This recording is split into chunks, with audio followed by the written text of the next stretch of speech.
There we go. All right. Sorry, Facebook friends. You started 10 minutes late. Ha ha ha ha. If you haven't read, I made some posts last night. I'm sorry for repeating myself on YouTube, but I have to tell Facebook fans this. Um, what happened is I slept for 14 hours. I work graveyards. I sleep during the day usually, and I went to bed at 6:30 a.m.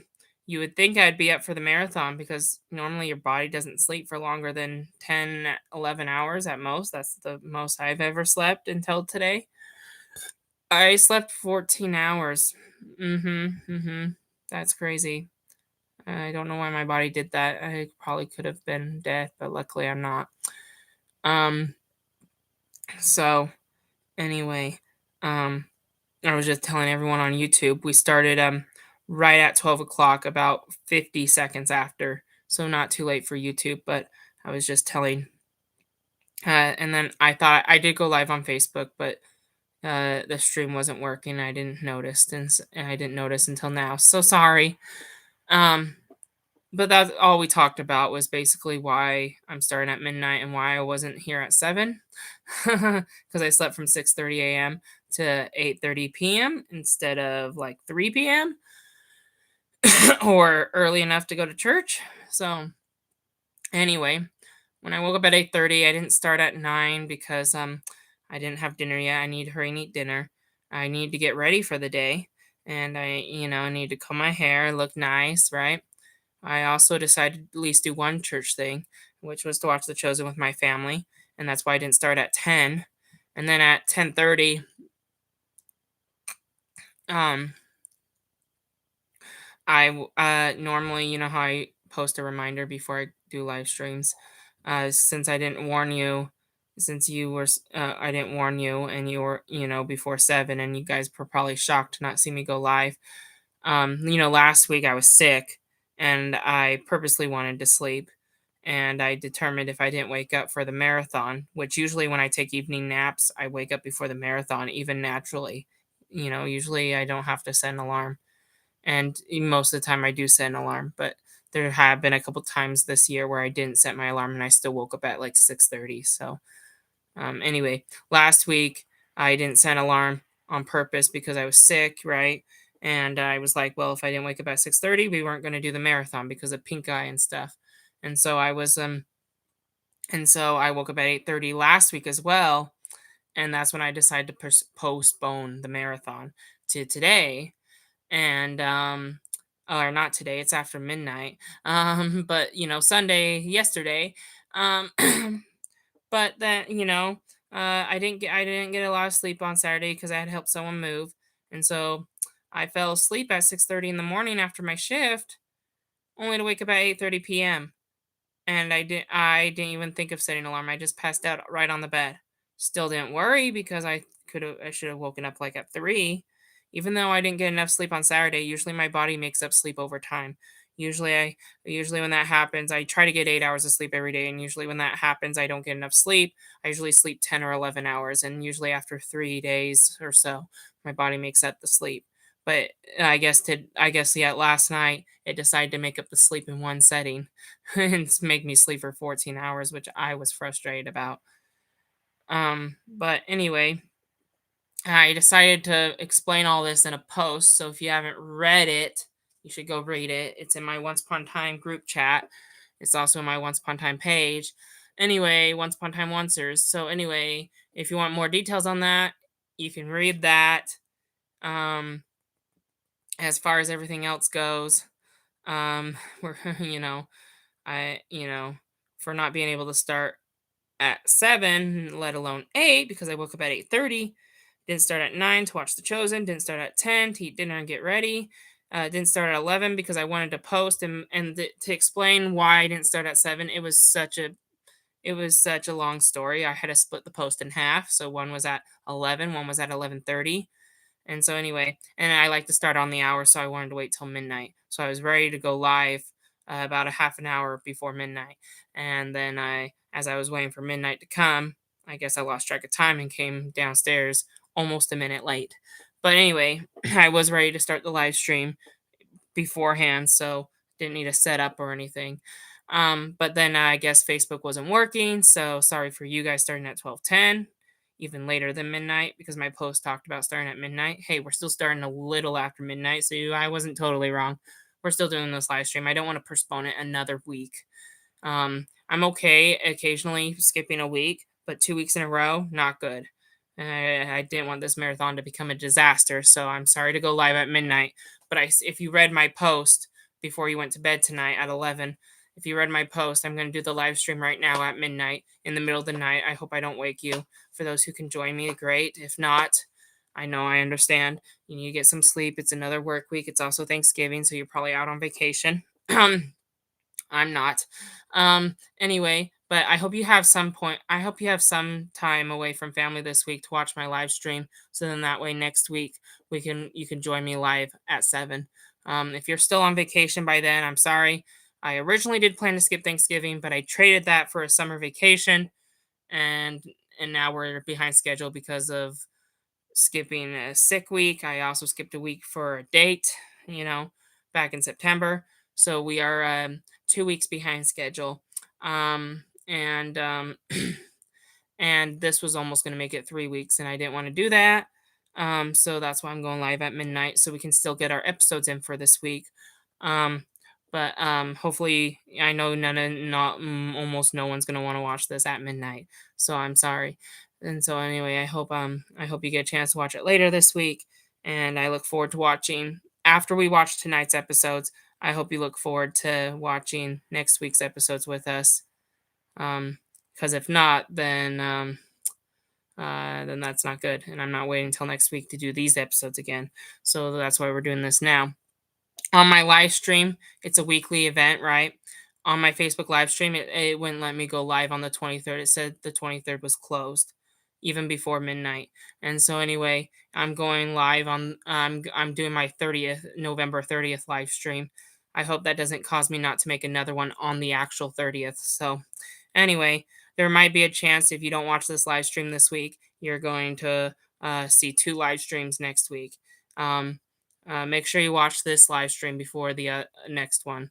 Um, anyway, I'll probably when I post the links, I'll probably remind you because you might not even be watching the live stream this far in.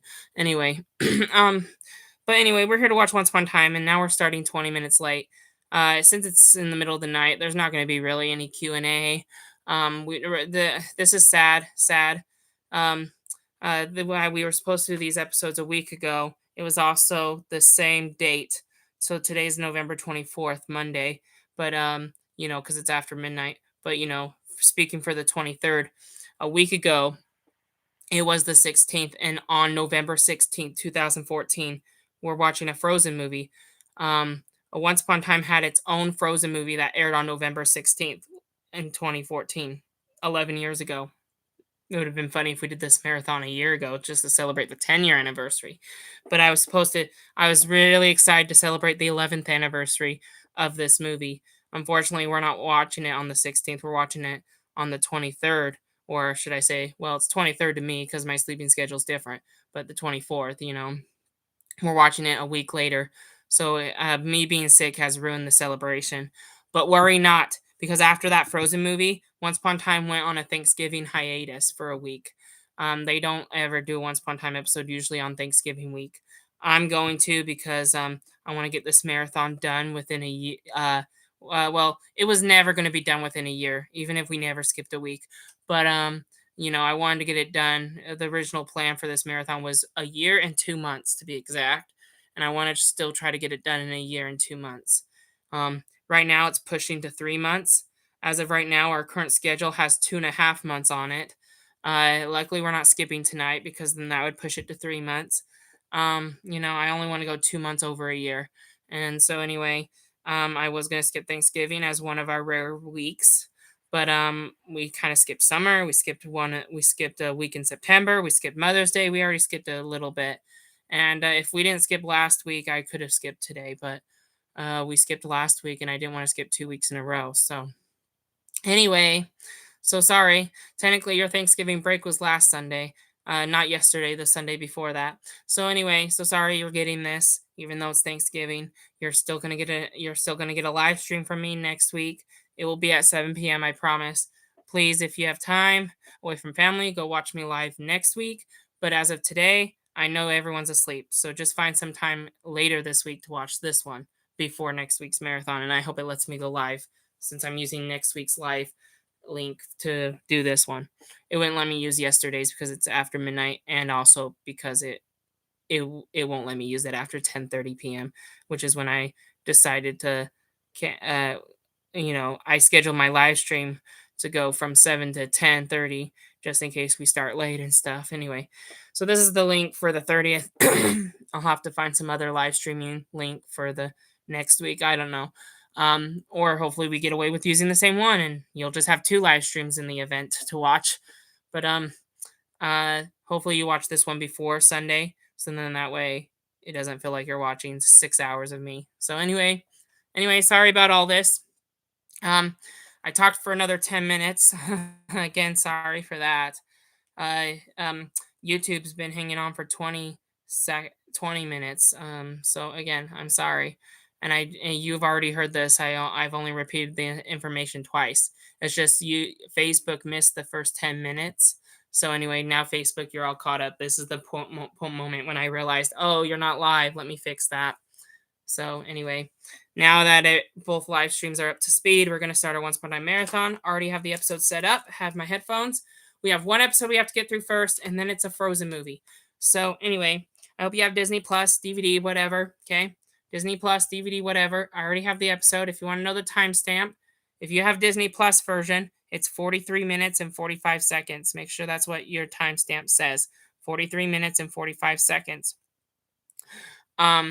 Following this, we're gonna watch the big Once Upon a Time movie, but keep in mind that Disney Plus has it's part of its episode count. And if you watch the DVD version, you'll see on your if you go to episode selection on your menu, you'll see that the episode that's the movie is titled Smash the Mirror, and it's an hour and a half long episode, and they're combined. When we had our first 2 hour episode on the season 3 finale, DVD separated it in half. And I told you, um, I told you to pause my live stream as you're stuck watching the credits on your DVD, but don't need to do that this time because for season 4, the DVD version of the Once Upon a Time 2 hour episodes, there's also another one at the end of the season. So season 4 has two of them. Um, one for Frozen and one for the second half arc that I'm not going to spoil. But anyway, because never these are half season arcs. They do half season arcs. Anyway, there's one for each half. One's the season finale, and then one's going to be in the middle of the Frozen arc. So anyway, it's not the mid-season finale though. We have Frozen episodes to watch next week too. We would have finished the Frozen arc today if I hadn't been sick, but we're still not making up for last week.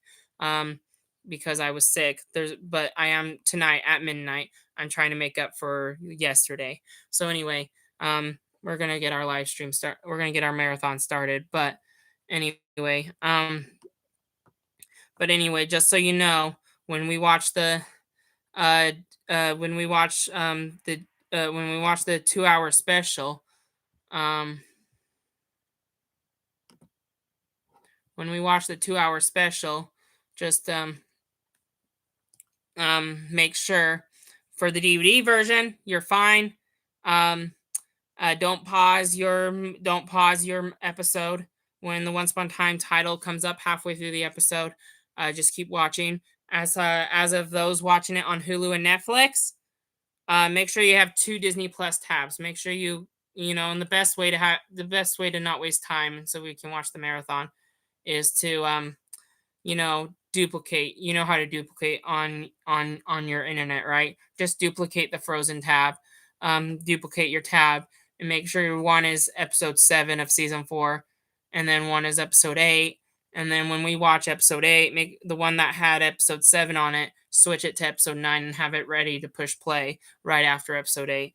We're not watching the recap on episode 9, so make sure it's past the recap. But anyway, Anyway, we'll worry about that after episode 7. We gotta get through episode 7 first, and then we'll get to our 2-hour movie. But anyway, but yeah, just preparing you for that. Um, to make sure since streaming services love to split their episodes in half, make sure you have a way to either pause my live stream or sync it to where both episodes feel like one episode. All right, we're gonna get started, okay? I am sorry for all that talking. We wasted another 5 minutes. So 25 minutes for YouTube, 15 minutes for Facebook. Let me make sure. Yep, 15 minutes for Facebook. So again, very sorry. We are gonna get started now. Um, no Q&A at least, right? So let's try to be done at 2:30. All right, here we go. All right, 43 minutes and 45 seconds if you're watching, well, Disney Plus. Otherwise, make sure your timestamp's at 0. 3, 2, 1, now.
So our flashback for this episode is Ingrid before she was an evil snow queen and a monster, as you can, I guess.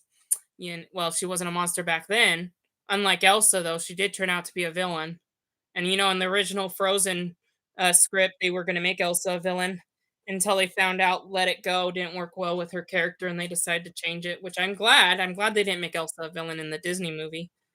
And Once Upon a Time, she's not a villain either. But you know, it's based on the Snow Queen, the fairy tale Snow Queen. Disney likes stealing their fairy tales from other books sometimes.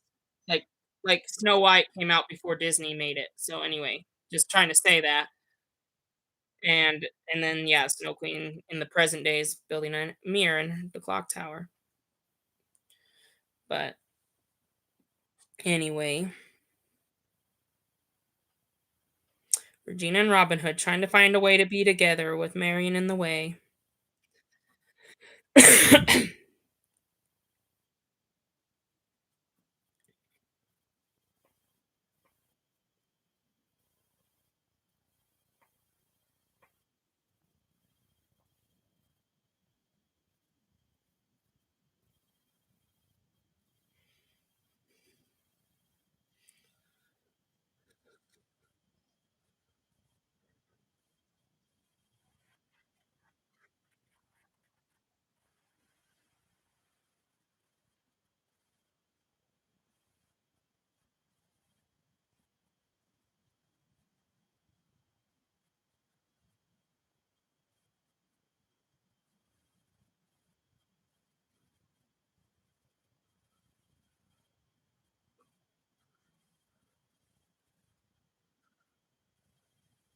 Regina's stepping up.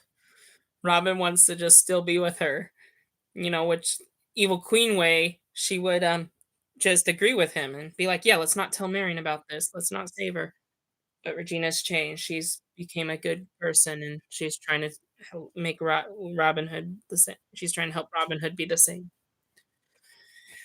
It's been a while, so good recap. They just found out, they found out a couple weeks ago that um Ingrid is creating a spell to make Elsa and Emma her sisters to replace the one she had, her ordinary sister she had in the flashback. She wants to make Elsa and Emma her new sisters. So,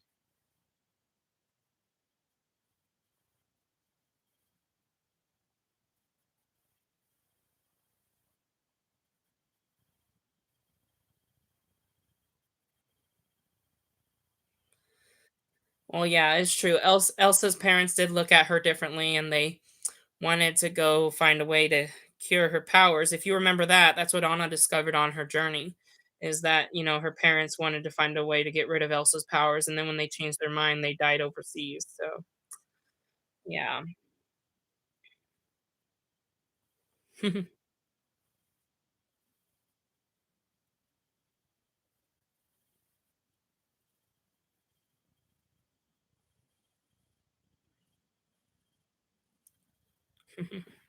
They still haven't found Anna yet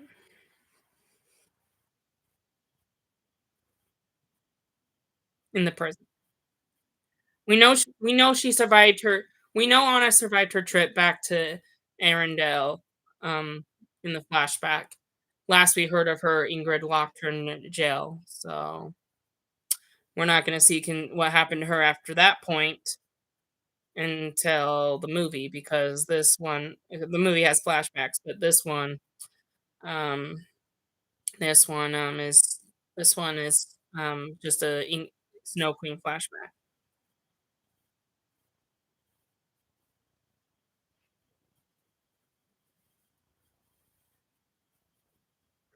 We haven't seen Cinderella in a while. Cinderella's daughter, Alexandra, remember her? We haven't seen her since, like, what, season 1? Cinderella's and then we got Sleeping Beauty from season 2 and 3. She was expecting a child in the Wicked Witch arc, if you remember that. Aurora has a child too. I don't know if they named her. She's probably Aurora. Well, she can't be named Aurora because her mother's also Aurora. So I don't know. I don't know what they named Aurora's daughter. You don't name someone 3 times the same name, do you? We know Cinderella's child is Alexandra, and then Snow White is Neil. Again, a baby that happened last season.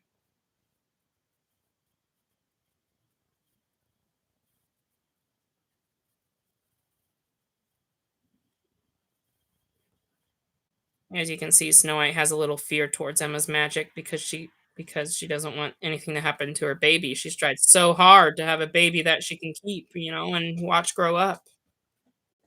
She doesn't want to lose it again like she did Emma.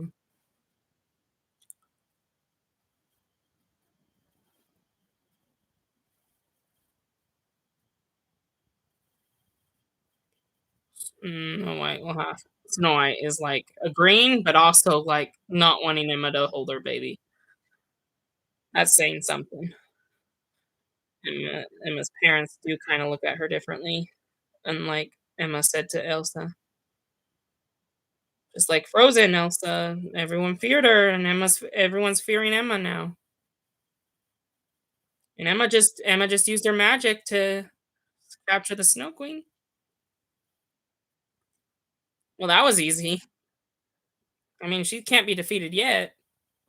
To be fair, we did get halfway through the show the last time we had our marathon, and so maybe it was a great time off for us. Because remember when we had our 30th live stream? This is our 31st, so we're this marathon's supposed to last 60 live streams, and so having been halfway, I think it was nice to take a break last week and overcome my sickness. But it's time to start the other half. I know we don't want this marathon to come and go so quickly, but I'm not skipping 2 weeks in a row just to make it last longer. 1 week every month or 2 is okay, but not 2 weeks in a row.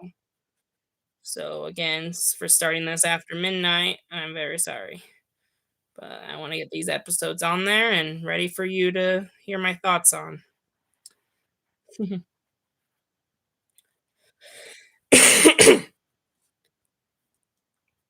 Gerda and Helga this is kind of like the opposite of Frozen. This flashback, when Elsa can't control her powers, Anna goes after her and eventually at the end of the story, Elsa uses her love to save Anna and control her powers. In this movie, Ingrid is the one who can't control her powers, and the role of Anna is Gerda, which is Anna and Elsa's mother. Gerda and Helga, who believe in Ingrid and don't want her to control her powers, right? This is before Hans, by the way, was ever born. I mean, Duke of Weselton. To be fair, Duke of Weselton had white hair in Frozen. He was an old duke. So it makes sense for him to be alive because he's a young duke now.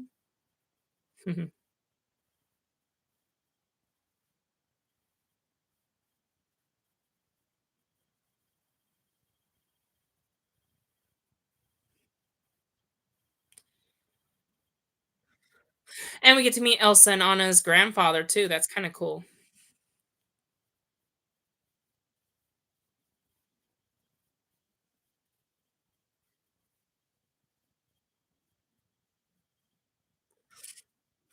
Elsa and Anna's grandfather was also in Frozen 2. But remember, this came out a year after Frozen. So Frozen 2 did not yet exist. And this doesn't go based on Frozen 2 logic. It just goes on the first movie. So for Disney and Once Upon a Time, the timelines are the same, but they split off after the first movie.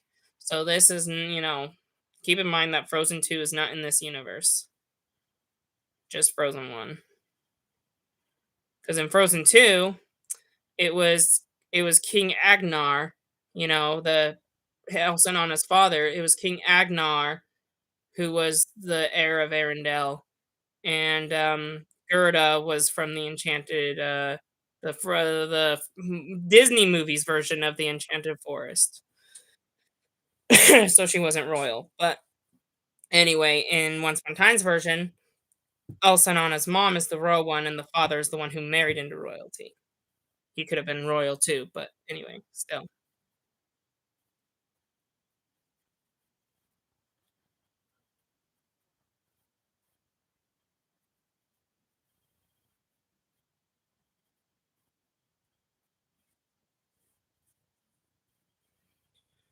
Yeah, with this 7 episodes into the season, and they still don't know where Anna is, and so Elsa's getting frustrated in Storybrooke.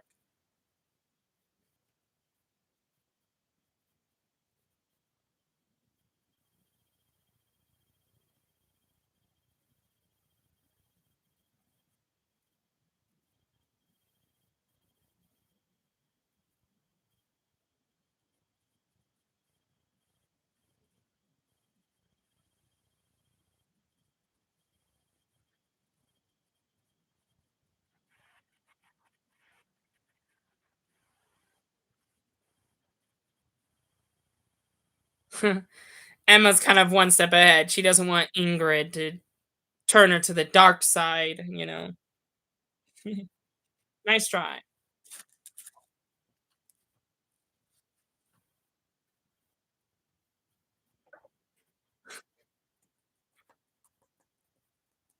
Ain't gonna happen, sister. I knew she was gonna say that. You're not gonna make me your sister, sister.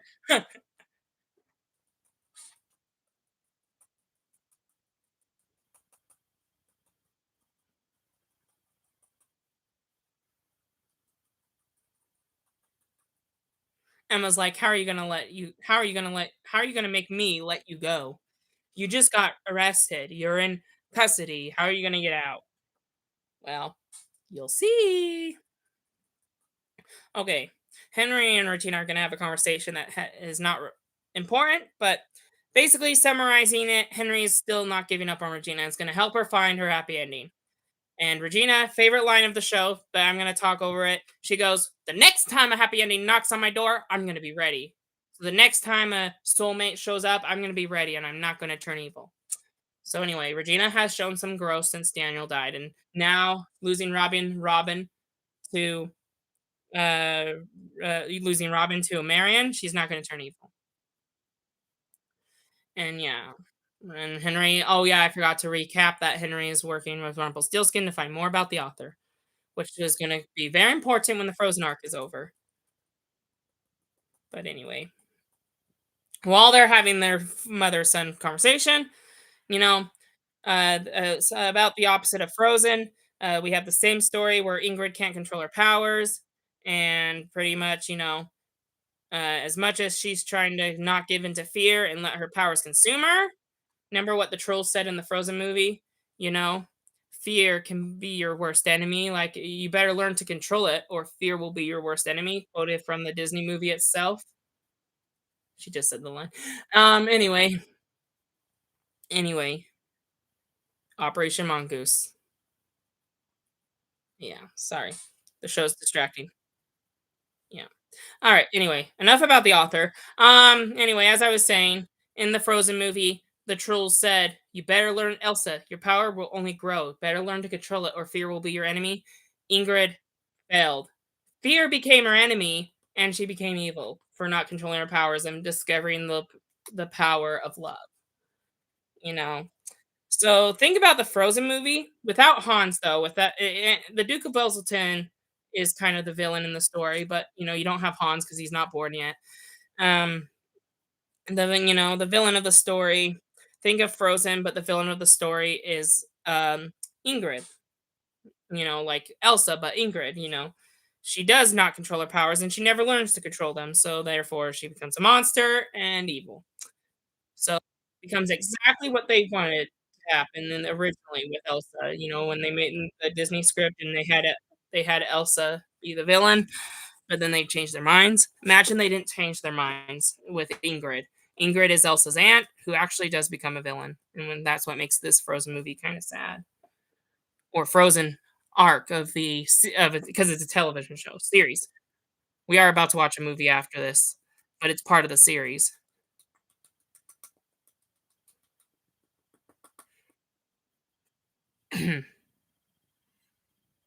Now we're back at the flashback.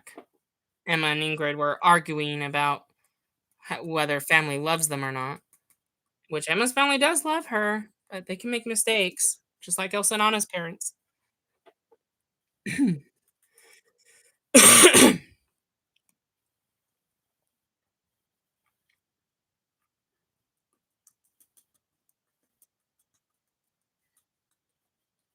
See, Ingrid's not a villain, though. Look how nice she is with her sisters. The last thing she would ever want is to hurt her sisters.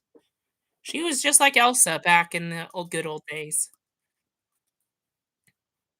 Ingrid's so scared of her powers that she doesn't want to she doesn't want to get involved in her sisters' lives anymore.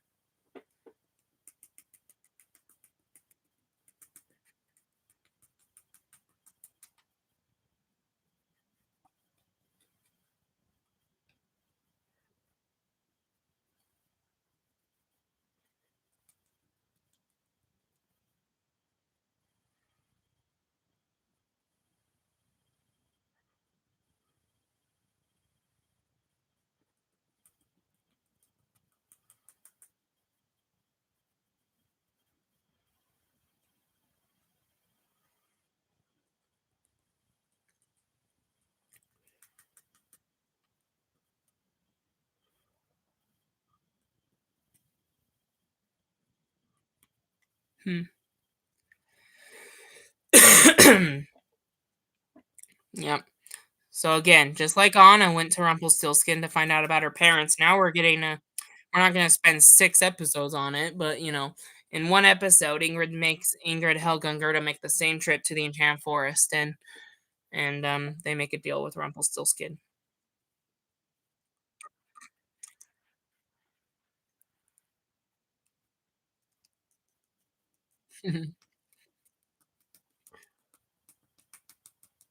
Turns out this was a fake mirror.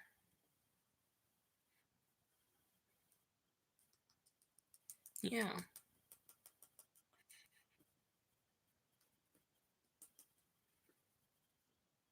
It was all part of the Snow Queen's plan. She wanted to get caught, she wanted to get arrested, so, you know, she wouldn't want she wouldn't allow herself to get captured so easily if she didn't wanna be captured, so it's all part of her plan.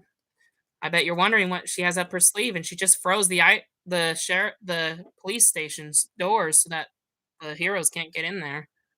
She just put ice all over the doors. So, she wants to be alone with Emma, who knows why. I did mention in my tease for these episodes that Emma's gonna learn to not control her powers, and the question is, will she become a monster like Ingrid, or learn to control her powers with love like Elsa? How do you think this Once Upon a Time story ends? I mean, I know we still have a lot more seasons to cover, but there's other arcs, and stuff. You don't need to have Emma not control her powers forever.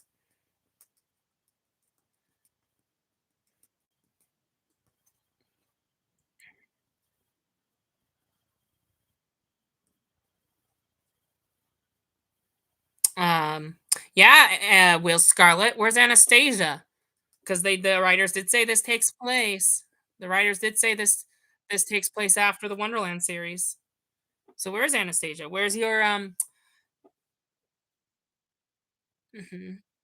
Honestly, they don't wanna tie any connections to the show too much other than bringing back characters like Will Scarlet. So they try to, leave it out in the dialogue as much as possible, you know? They're being pretty Robin Hood and Will Scarlet are being vague. They're being vague about the history, stealing the mirror from Maleficent and, expelling from the Merry Men and the woman that he went to Wonderland with, went with.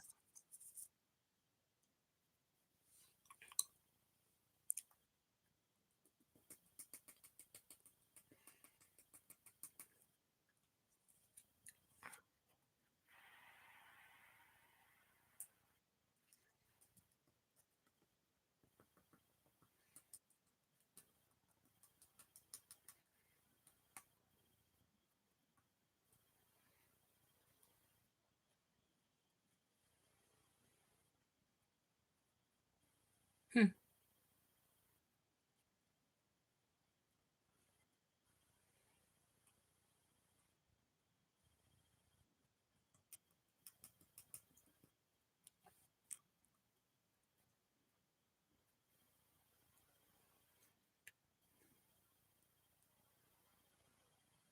hmm. Always worth it, you say.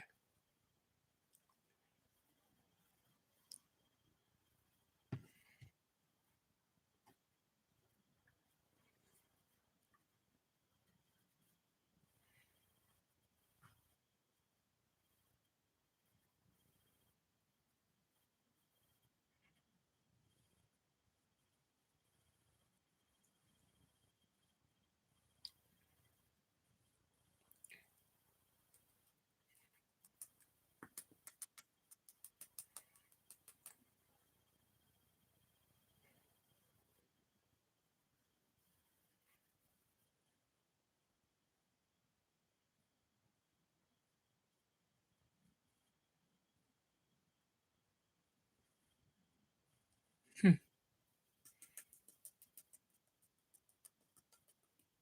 Now Rumpel, if you remember, he's living a lie with his marriage to Belle, keeping the real dagger and giving her a fake, you know.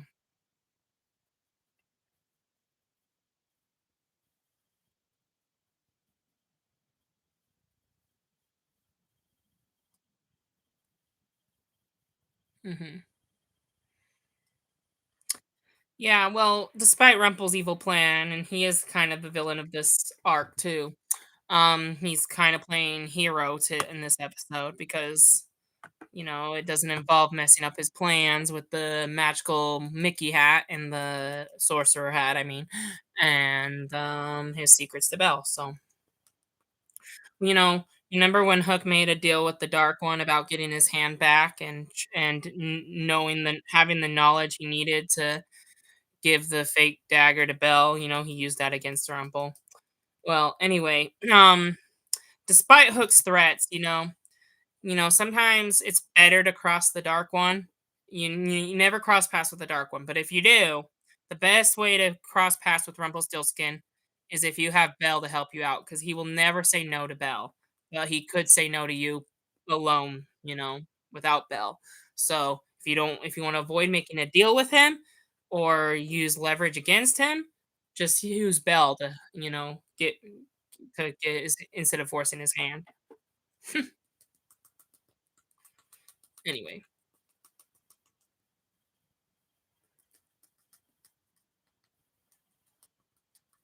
That's the urn Elsa was in, remember?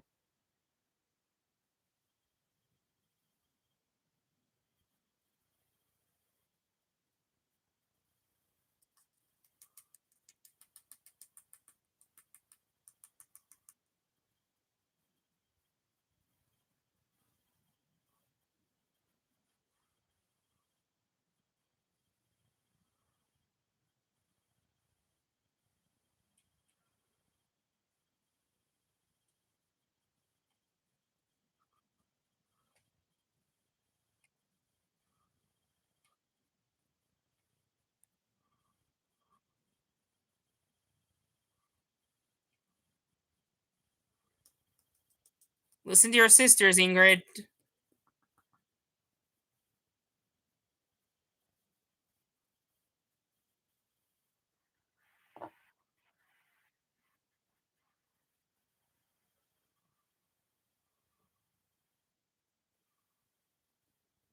Honestly, if Ingrid didn't wanna become a villain and be trapped in the urn in the first place, she should have not given up the ribbons.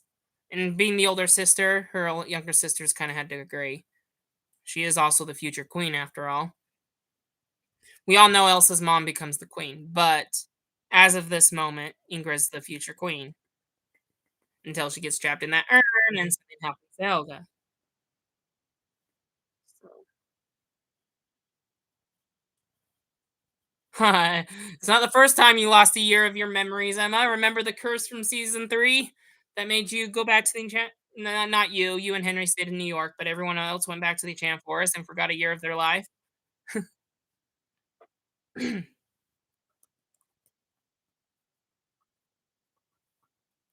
Anyway,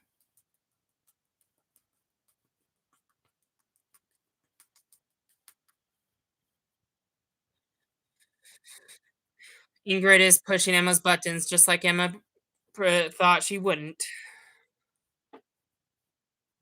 She's making Emma mad. She could be mad enough to, if you know.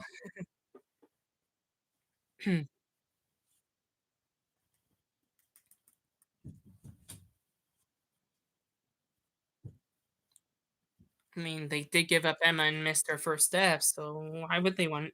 What's wrong with having another child?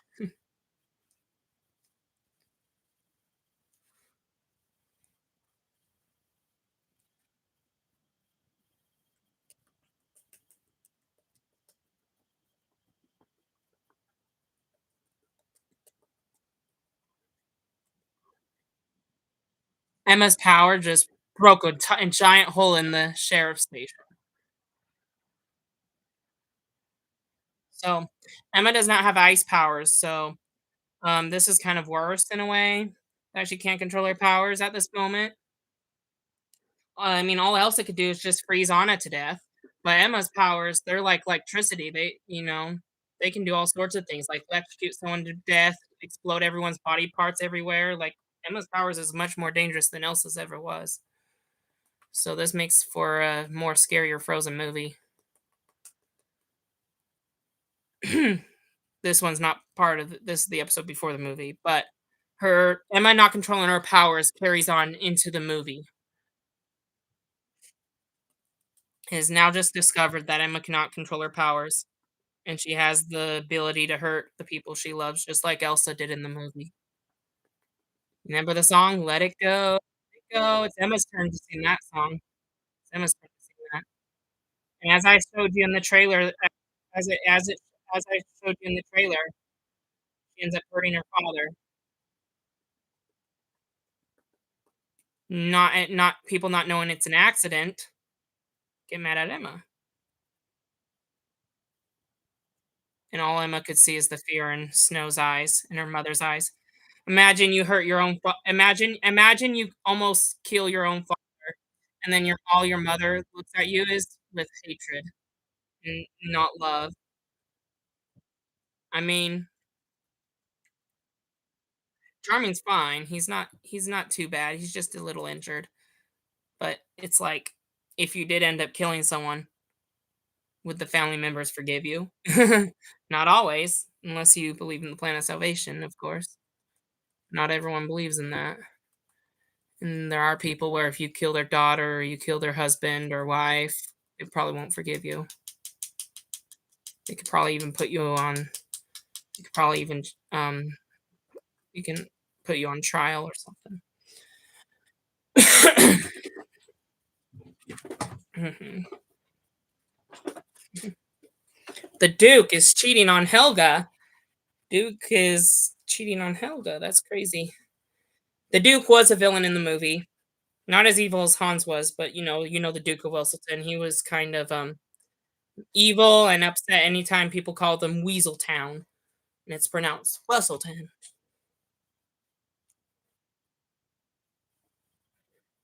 Even Elsa at the end of the movie said, "We'll no longer take any traits from Wesselton or Weaselton." Ingrid just used their powers on the Duke.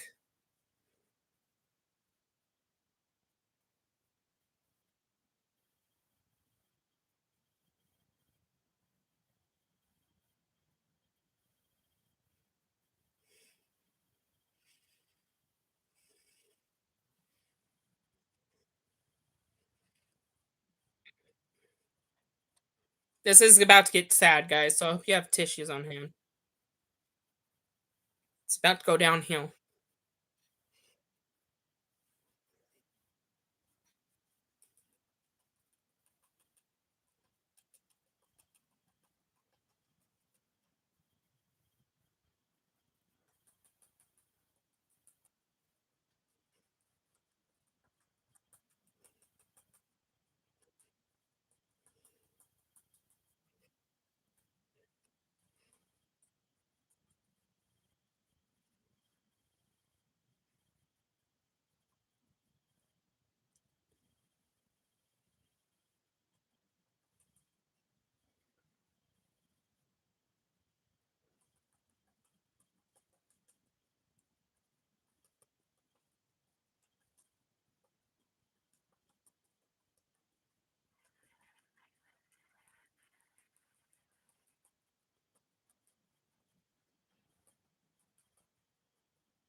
And here it comes. This is getting sadder and sadder. The Duke, just like Ingrid did to Emma, the Duke pressed Ingrid's buttons a little bit and kind of forced her hand with her magic. Ingrid did listen well, she should have listened to her sisters the first time, but after giving up her sister ribbons that kept them bonded together, after giving up her ribbons to use the urn, the gloves to help Elsa conceal her powers, conceal, don't grow, don't let it show, as her parents said. Ingrid was about to put on those same gloves, but before putting them on, it turns out the Duke kind of walked in on her and she didn't put on the gloves because he stepped over them and was being pretty rude about it and then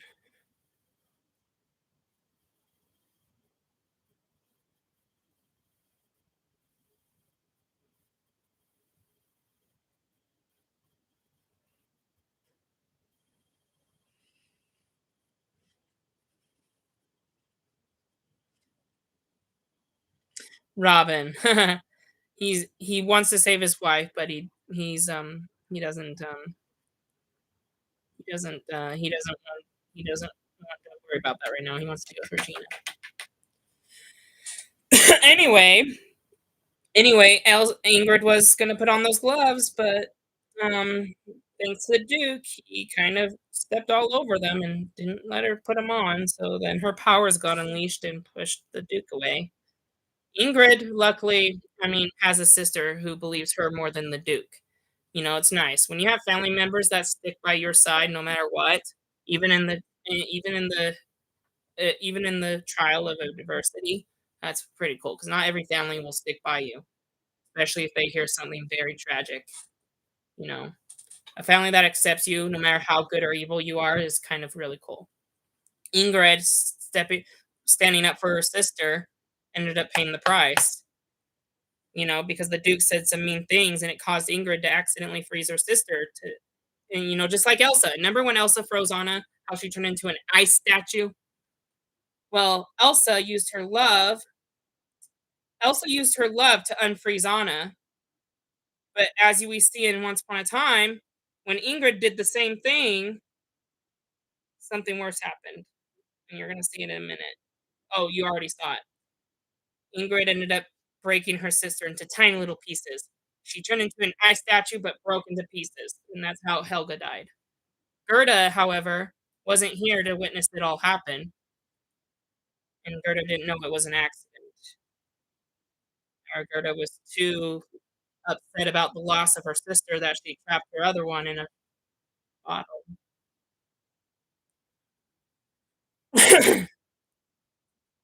Gerda calling her own sister a monster. She is definitely not Anna here. Gerda's Anna would have took her hand. Anna would have took her hand, honestly. Honestly, guys, do you think Gerda made the right choice here to stay away? Or should if she embraced her sister?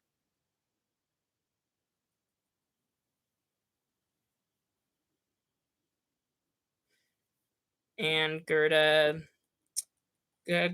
sisterly bond wasn't strong enough. Gerda had to trap her in there.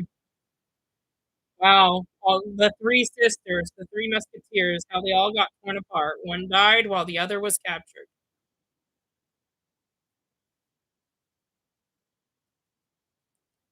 That's kinda sad.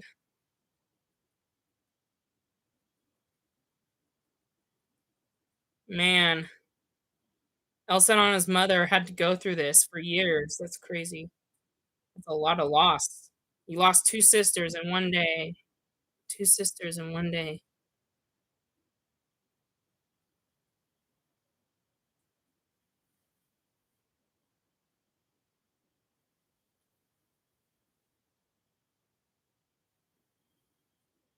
It was painful. I cried when this first aired.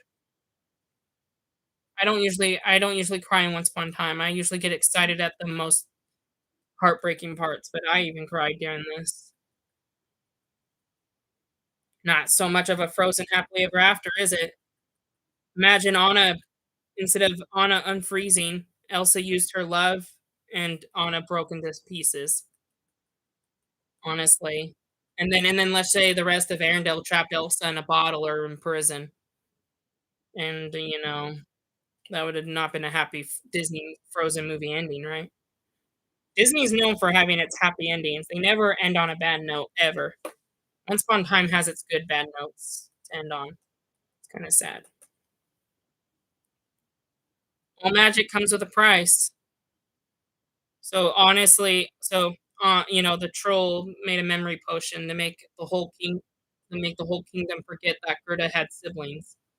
So this is why Arendelle was kinda shocked when they found out Ingrid was Elsa and Anna's aunt, was because they took it out of the family records, out of the books, everything.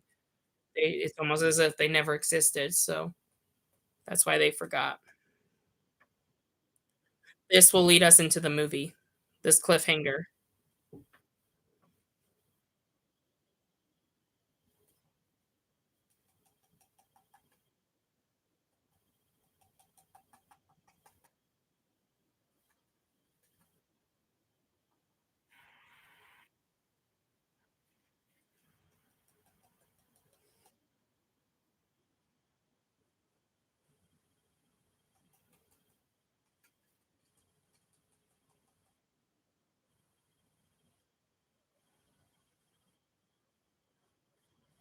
It is true. She had it for like 30 years, that hat, and you just barely acquired of it a few episodes ago.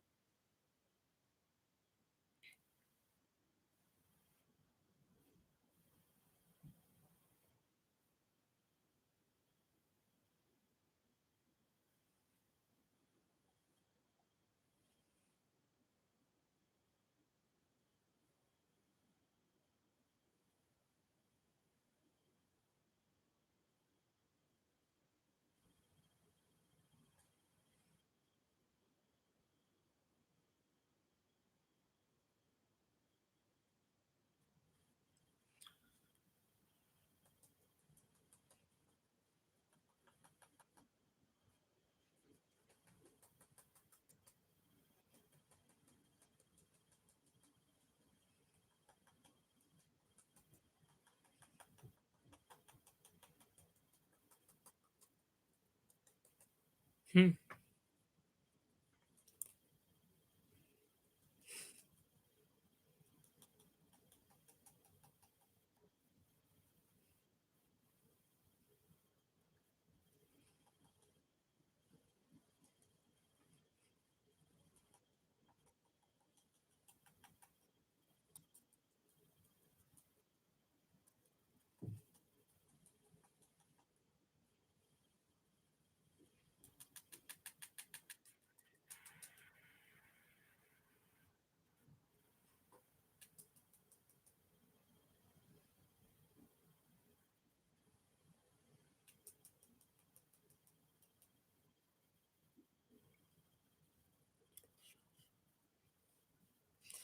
She's gonna whisper it because she doesn't want the audience to find out yet. I'm not gonna tell you what it is either, but it's gonna be interesting.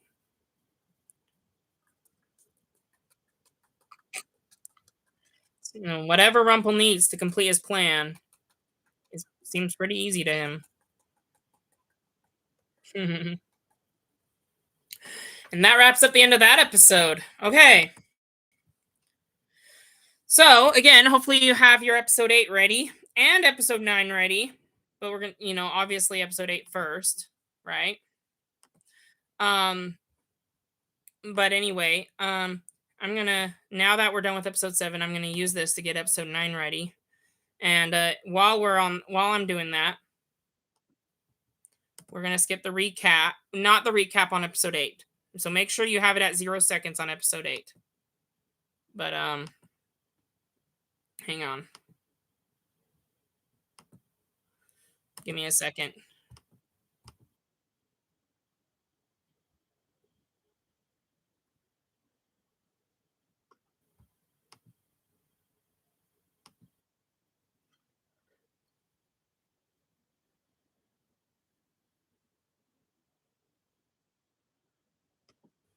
Okay. Okay. Before I tell you the timestamp, just to kind of capture everything that went on, we got a flashback of Ingrid and her sisters, right? Same story as Frozen. If you've seen the Disney movie Frozen, you know how it goes. The character can't control her powers. She runs away, and then the sister tries to get her back and help her control her powers. She gets turned into an ice statue, but with the power of love, everything is saved. All right. In Once Upon a Time, Ingrid does not run away. She thinks about it, but her sisters are, she has two sisters and they both stop her from running away. She can't control her powers. They help her try to control it. They go to Rumpelstiltskin, so they do technically run away together. Um, and they get an urn that could trap Ingrid. And they give her the gloves that can help her conceal her powers, just like the ones that Elsa's father gave to her. Anyway, before she can have a chance to put on those gloves, the Duke waltzes in and tries to cheat on Helga. Ingrid tries to back out, but ends up using her ice powers to hurt the Duke. The Duke's fine. Nothing really bad happened. No ice heart, no ice powers really hurt him. Helga comes over, finds out, Duke comes up with a lie that makes Ingrid a villain, and Helga doesn't believe it. She stands up for Ingrid and knows that the Duke is lying. However, while standing up, Ingrid still doesn't have her gloves on to help control her powers, and she accidentally freezes her own sister. She turns into an ice statue, but instead of love to help thaw her out, she breaks into pieces and dies. Gerda, Elsa and Anna's mother, on the other hand, comes and doesn't see it that way. She just sees that her sister's dead and it's all Ingrid's fault. So she traps Ingrid in the urn, and because things got too chilly, as Rumpel said, and then obviously what was not shown on screen, Elsa and Kristoff, they end up finding the urn in a cave. So that's where she probably puts the urn, is the cave. And then if you remember from the past couple times we've been watching this Frozen season, you know, Kristoff and Elsa, while Anna's out in the Enchanted Forest finding out why their parents left, right? Uh, they find the urn in they find the urn in the cave, right? They let Ingrid out. They don't know how evil she is, though. And because Gerda, Elsa and Anna's mother, made a memory potion that erased the sisters from everyone's mind and book records. And so anyway, they didn't know Gerda had a sister, and no one knew. And so anyway, it was kind of a shock to them when to find out that Ingrid was their aunt. Elsa and Anna's aunt. So anyway, and then we're not going to spoil, but we all know what happened. At the beginning of season 3, Elsa comes out of the urn. So at some point in this movie, we are going to find out what happened to Elsa and how she got in the urn. So basically, the whole story on the urn here is that Ingrid and her sisters made a deal for the urn. Ingrid gets trapped inside. Elsa and Kristoff let her out, and then Elsa eventually gets trapped in there, only to be let out after Emma and Hook's time travel adventure. So anyway, now you can kind of see how it all connects. We are going to find out how Elsa, and we did find out early on that Anna was the one who trapped Elsa in there. So we're going to see how Anna traps Elsa in the urn. We're going to find out how, Elsa gets in the urn, and everything from the flashback is going to get resolved in this one movie. However, it's not the end of the Frozen arc. We still need to figure out how Ingrid adopted Emma, Kristoff, how Anna, remember how Charming already knew who Kristoff was before Anna came to the Enchanted Forest? We need to figure out how Kristoff met Anna. How Kristoff met Charming. And so anyway, there's still some questions to be answered. So even if we find out what happens to Anna in this big long movie, there's still questions to be resolved. So the Frozen arc is not over yet, even if we know what happens to Anna. And they're not going to even find Anna in the present yet. Elsa's still going to be looking for her by the end of the movie. I don't mean to spoil too much, but this movie doesn't involve, finding Anna. It involves helping Emma control her powers. So anyway, so yes, the question is, will love save the day, or will she find some other solution? The plot's about to thicken. The plot's about to unthick. So anyway, all right. So yes, we're gonna get on with this movie now. But before we do, before we do, at the end of the episode, we found Ingrid kind of revealed Rumpel's plan to us. Ingrid is casting a spell to make Elsa and Emma her sisters, but Rumpel's plan is to use the magical sorcerer hat to free himself from the dagger and keep his power. So to keep his immortality, but not be the Dark One, basically. And, in order for him to do that, he has to wait for the stars in the hat to align with the stars in the sky. And, as simple as that could be, or as difficult as that could be, all magic comes with a price. And he needs a price to pay for it, and he doesn't know what that price is.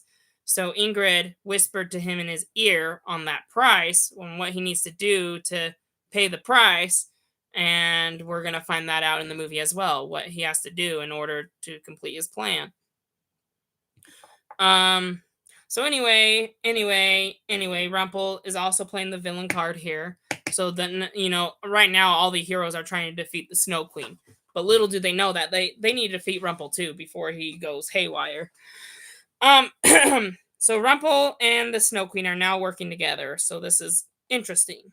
And Belle doesn't even know it. Belle thinks Rumpel's going against her. So when she finds out, it's definitely going to divorce them. It's going to tear their marriage apart. It's going to be very bad. Belle's kind of in a toxic relationship. You're just like, okay, Belle, when are you gonna find out that your husband is a liar and a villain?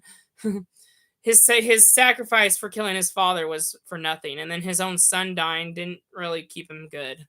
Um, Maybe it was best to keep Neil around, not Rumpelstiltskin. I'm just saying. Um, but anyway, presently wise, we just have Emma. Ingrid pushes Emma's buttons, causing her to uncontrol her powers, hurting Charming in the process, and then running away. That's pretty much where we are at with her. Now we're gonna start the next episode. So as of now, get ready. All right, sorry. Wow, it's been an hour and 15 minutes. Hour and 7 minutes for Facebook though. All right. Okay. So we're gonna start with episode 8. The timestamp for episode 8 is 41 minutes and 51 seconds. So keep that in mind. 41 minutes and 51 seconds if you're watching Disney Plus. Now the DVD version has this episode Smash the Mirror is two parts, but in the DVD version they kept it as one long episode. So your timestamp should be an hour and 26 minutes, somewhere around there. I don't know the seconds, but just make sure you haven't played a single second. We are going to watch the recap for episode 8, but not episode 9 because we want to treat it like one episode. So we can't have a recap halfway through. So make sure nothing for episode 8 though, make sure nothing has played. Make sure for Smash the Mirror Part 1, make sure it's at 0 seconds in whatever streaming service you're watching it on. DVD wise, just make sure you haven't pushed play on the episode yet. Push it because DVDs take longer to load, but pause it right before they say previously on Once Upon a Time. If you don't pause it quick enough, just rewind it and pause it while you have it on black screen. And with that note, we're gonna get started. All right. So 41 Disney Plus people, 41 minutes, 51 seconds, starting in 3, 2, 1, now.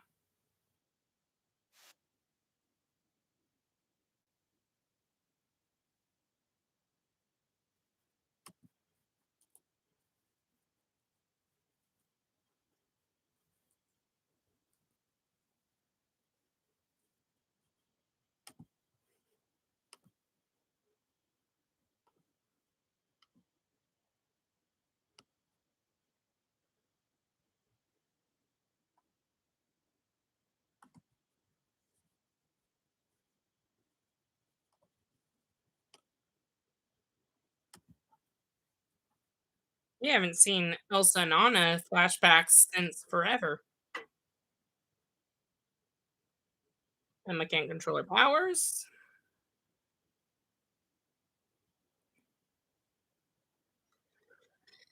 Oh, look at all those snowflakes. And Emma's yellow bug driving into the snow. Trying to be alone, huh?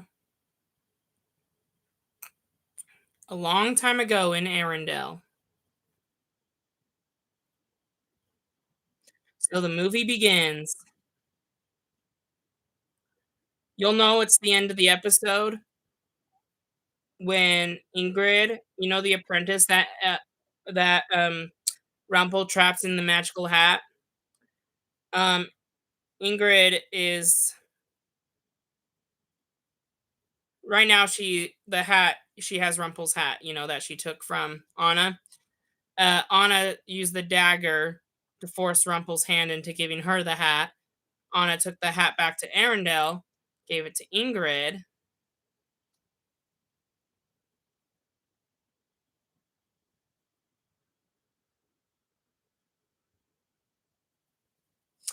and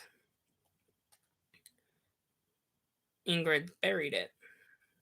Anyway, our flashback starts with Ingrid paying a visit to the apprentice that, turned into a mouse but somehow turned back.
We just saw that flashback an episode ago with her. She's recapping the sisters to the apprentice story. Hmm. Two new sisters, Elsa and Emma.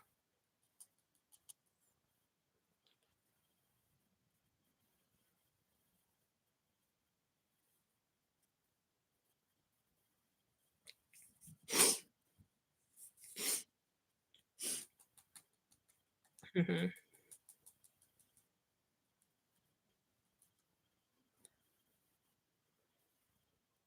Yep, she went, and that's perfect sisters Emma. This flashback starts with Ingrid encountering the apprentice, and it ends with Ingrid encountering the apprentice.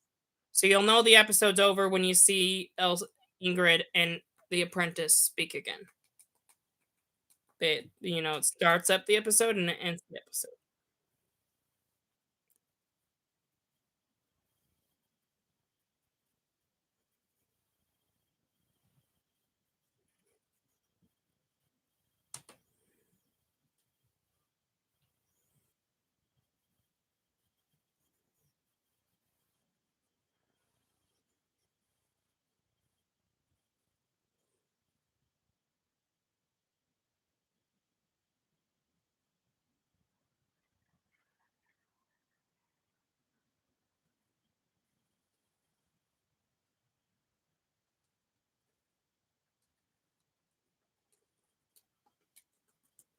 Just like Anna, Elsa gave Henry a cut. She has the power to rip through bodies, while Elsa just freezes them with a cut on his neck. It's just a kid, so they're not going to do anything worse to him. But anyway, even Henry's scared of Emma. How sad how Emma can't control her powers.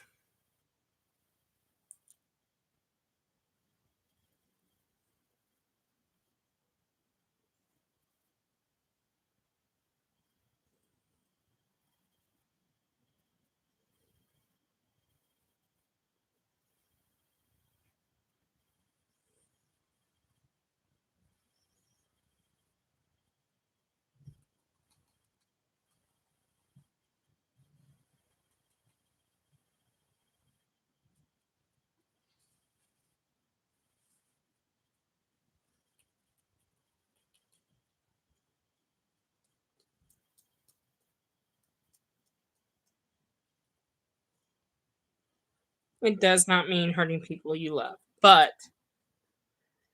it means embracing your magic and loving it as much as yourself.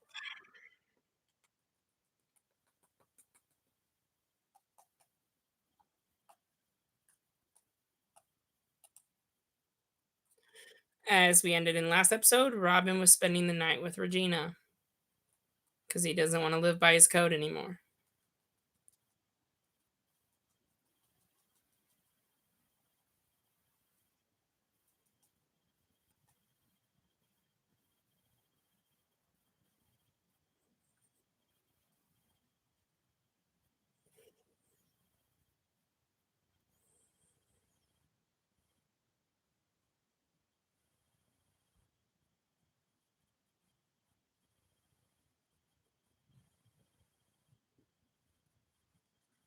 You can't do that.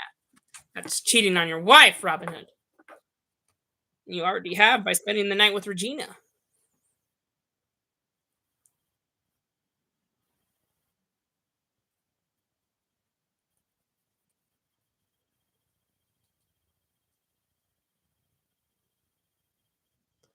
Regina can't help herself. They do love each other. Yeah. You should have listened to Tinkerbell in the first place. Then you wouldn't be in the stuck situation with Marion in the way.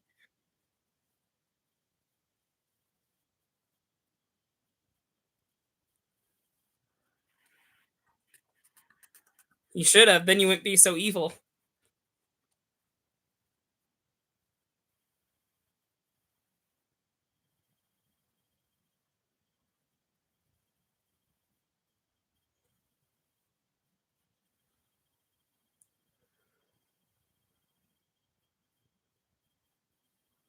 Yeah.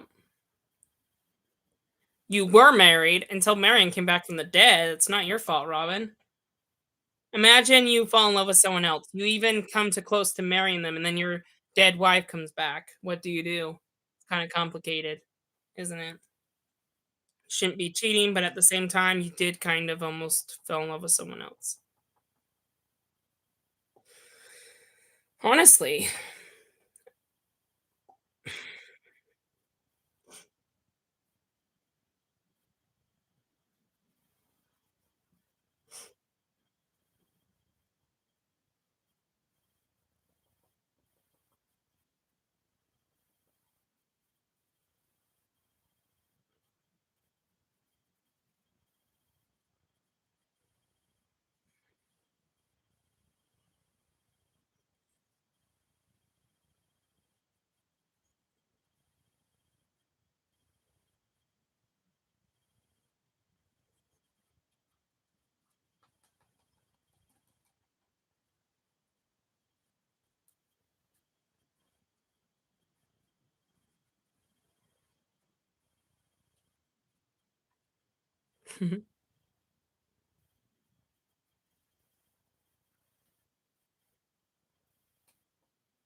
Regina's been looking for the author.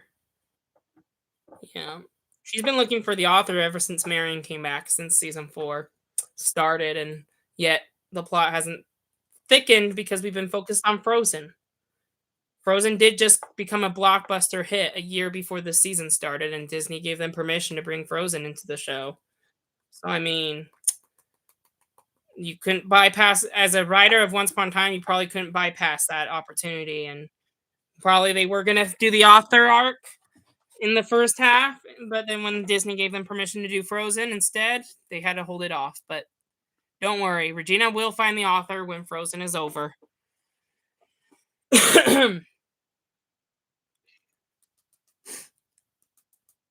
The arc isn't just about finding the author, though. It's something else, but I'm not going to spoil it because Neverland, Oz, Frozen. Let's keep it a surprise. I want to keep it a surprise for you of where we might go after Frozen.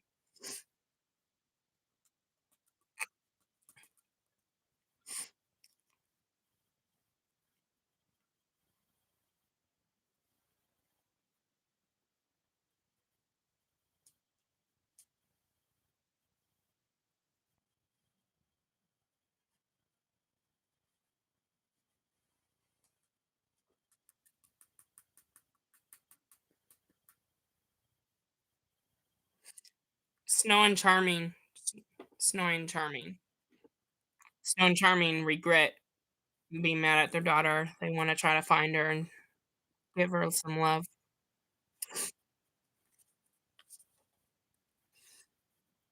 Oh, yeah.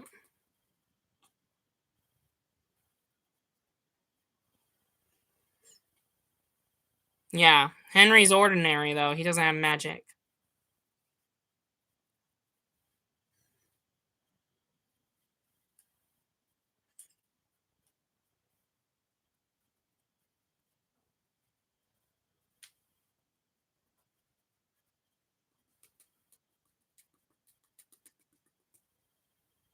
Yeah, she did learn that. When Elsa ran away from Anna, only Anna could help save her. Because even Hans and the whole kingdom was against her at that time.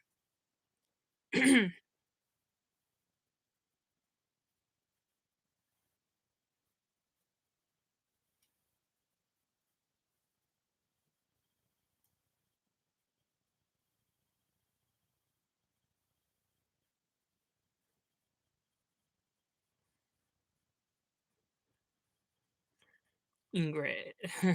The Enchant Forest. Miss Daven's The Enchant Forest, remember.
It's all part of Ingrid's plan.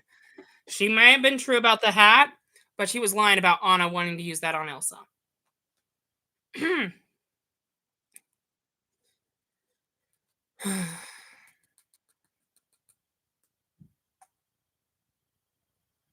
Hmm.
Well, hey, he just has his cut. He's not that much in pain.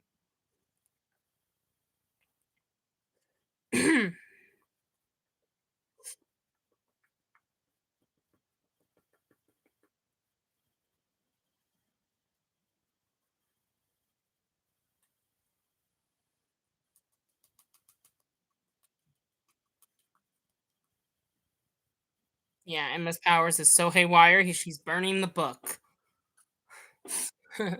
Been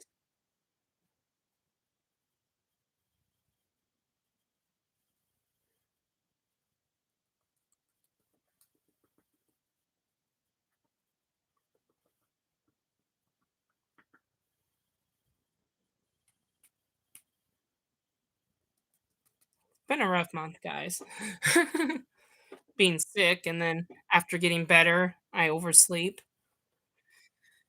Oh, this has been a rough month for a marathon. All right, so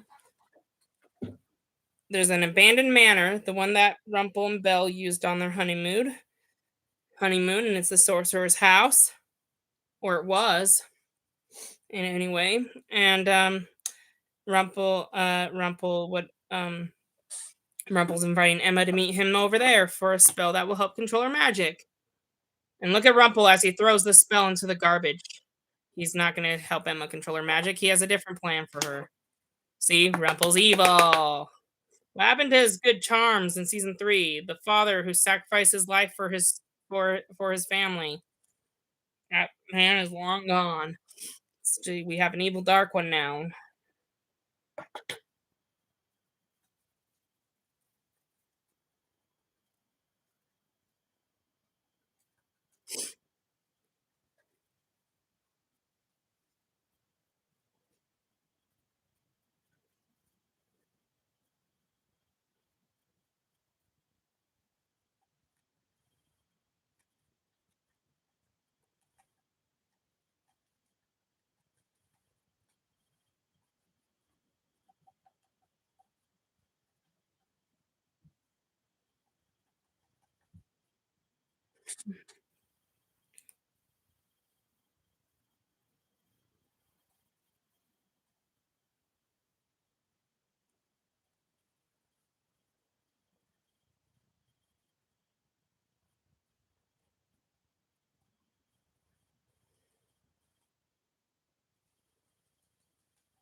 Obviously, we know that plan failed because Ingrid wasn't trapped in the urn. Elsa was. So we know something went downhill. Just like last episode with Ingrid.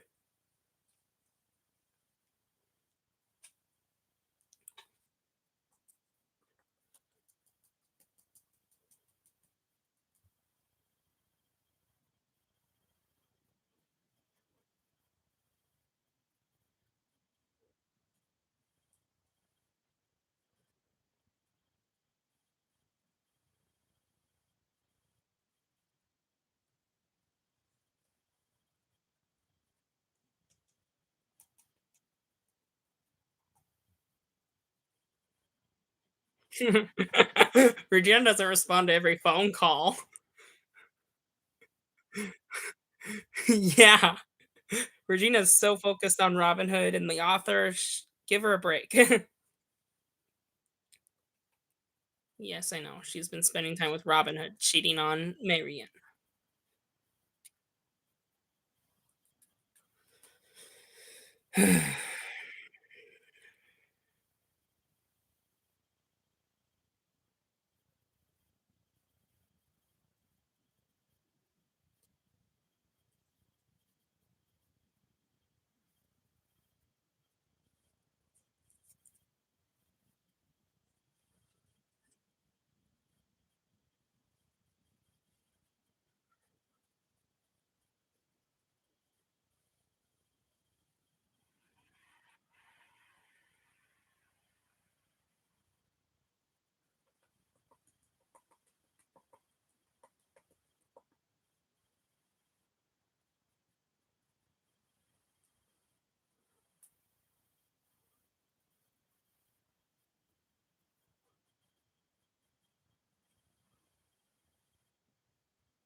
Hook is barely getting used to this real world because he wasn't cursed for 28 years like these people were.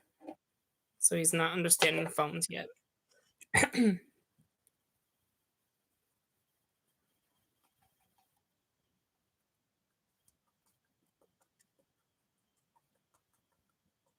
It's an emergency. Unfortunately, Emma doesn't pick up. Yeah, don't trust the clock. Yeah, don't trust Rumpelstiltskin. He's gonna do something horrible to Emma. Luckily, Elsa didn't do the same thing in Frozen, right? I mean, Rumpelstiltskin's not in the Disney movie, but Elsa, Rumpel would have probably did the same thing to Elsa, either trap her in the hat or in the urn, instead of using love to help her unthaw a frozen heart.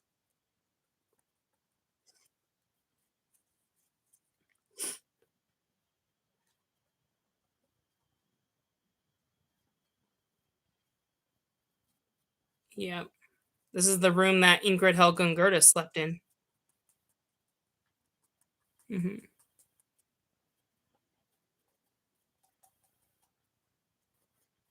You royals go through an exhausting lengths to ignore your issues, really?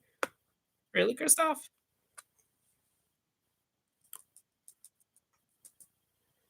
Yep. So if Ingrid or Hans comes to attack the castle, run. Apparently, that's the secret signal. Well, actually, Hans is frozen. Hans is frozen. Forgot about that.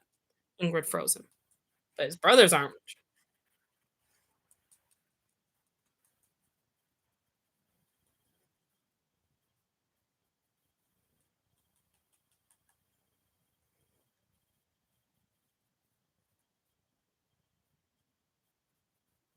We kind of already know it happened. I mean, okay, we didn't have a Nelson Anna, but we kind of already know about Ingrid's past. Ilse and Anna don't, but us as the audience found out right before this movie, the episode before.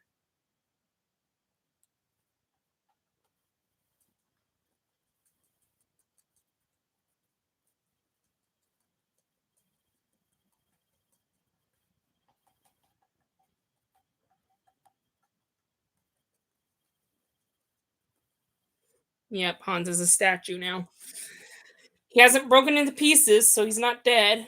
He's just frozen. And Elsa and Anna hate him enough not to use the power of love on him. Love can outthaw a frozen heart, but do we really need to outthaw the villains like Hans? No.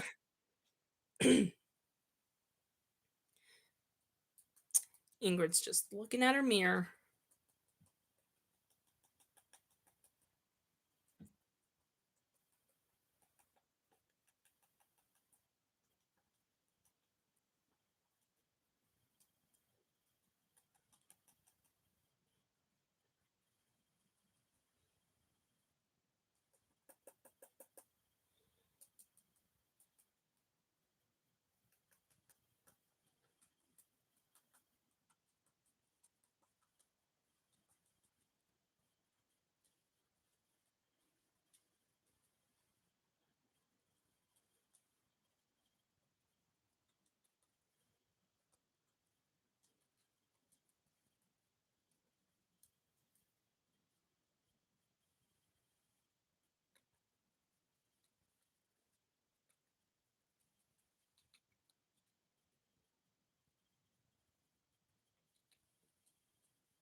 Rumpel and Ingrid are no longer working together.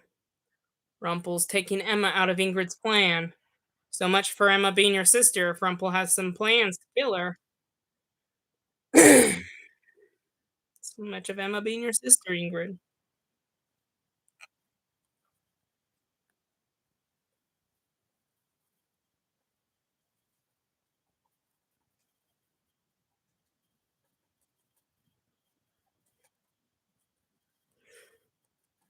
Okay.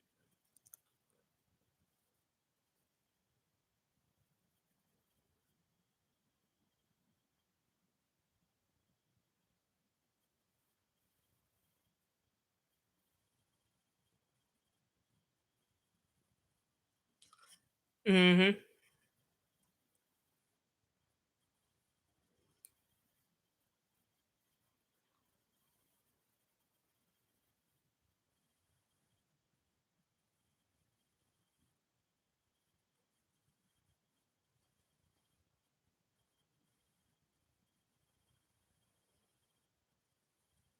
Yeah.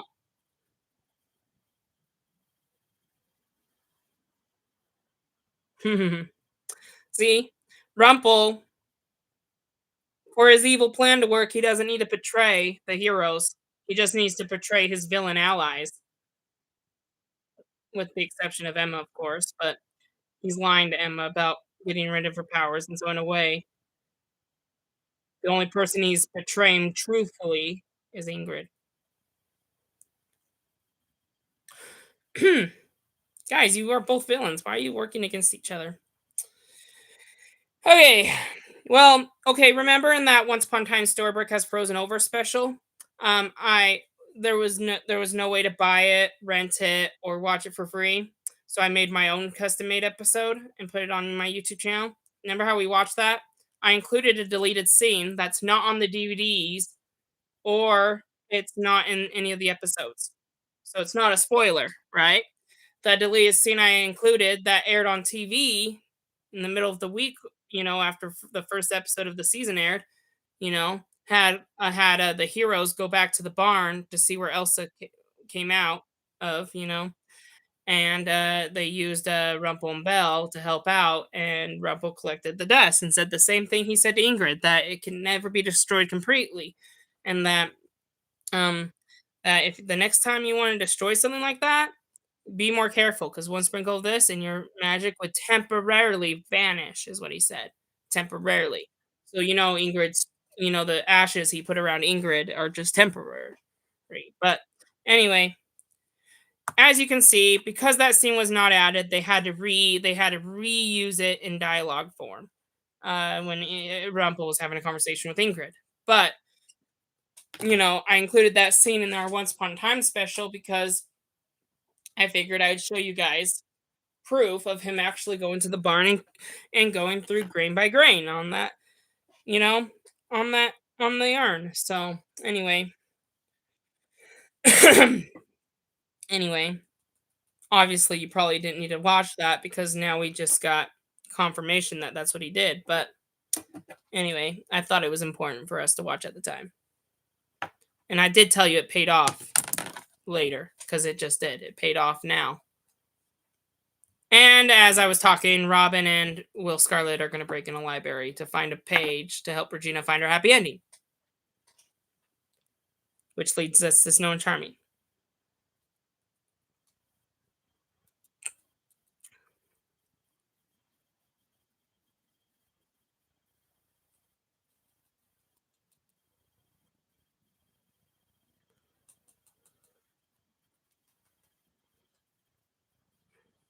Snow and Charming and Emma looked very young in that picture. I mean,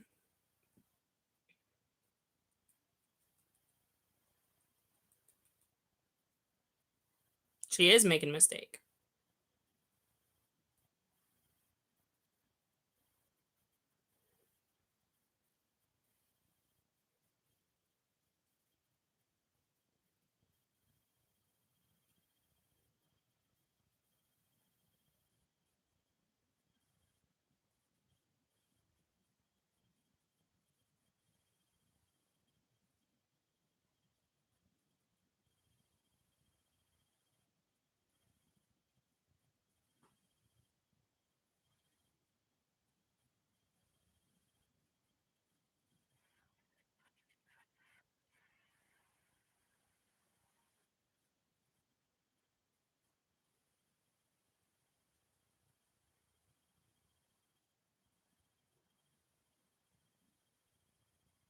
Mhm.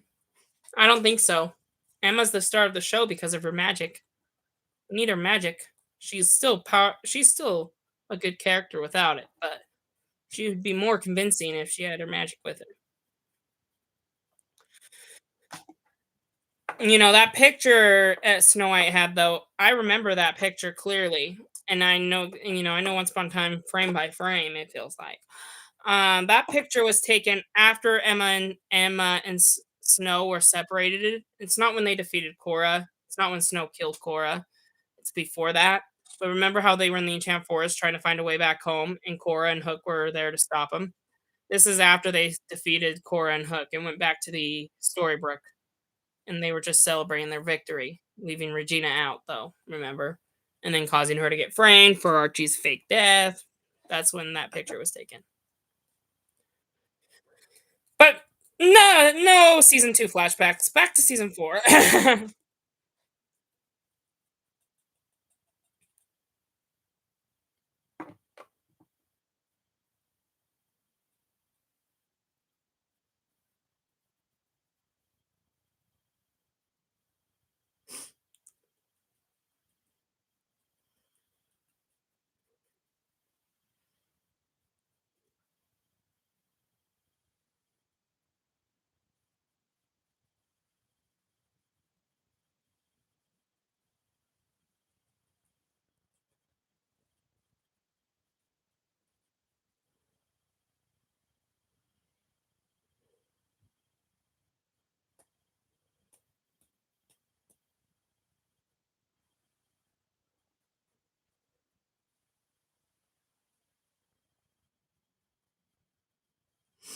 I mean, they did die at seas, but I think Anna's right. Humans and parents of children, make mistakes. And though there are some parents that are not loving, the ones who are gospel living love their children. And they would do anything to protect them.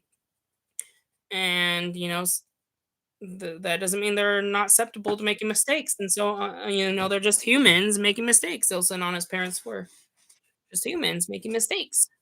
If they were alive today, they would tell Elsa not to give up her powers. They would embrace her for her magic. Ah, opening hours till 10. Opening hours till 10 every day except for Sunday. Ooh, they should have read everything. Mhm. You should have read everything. You need to look at the days of the week when it's opened.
Yep, heroes always win. So you don't need to worry about Emma. She'll get out of this alive.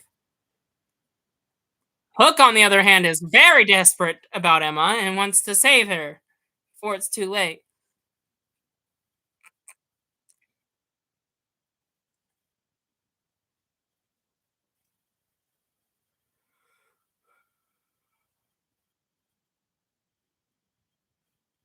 Mm.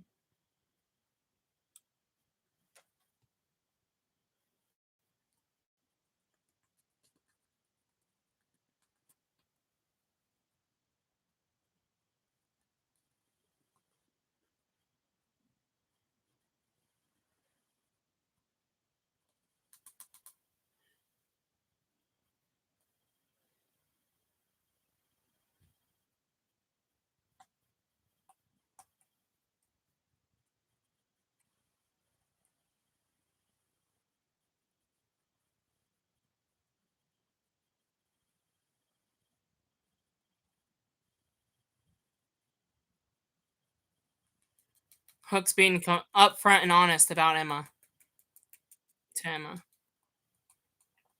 I hope Emma gets that voicemail because if she finds out Hook is working for Rumple, that's not good.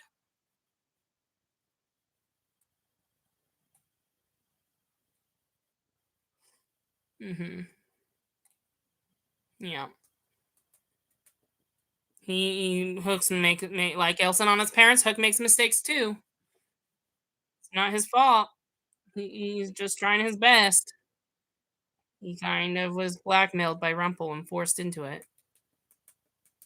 I hope Emma gets that message before it's too late. So yes, I mean Elsa and Anna know Ingrid is evil, and they plan to trap her back inside the urn. The question is she going are they going to succeed in that? Probably not. And Ingrid, on the other hand, can't do anything in present storyline because she's trapped in temporary urn magic.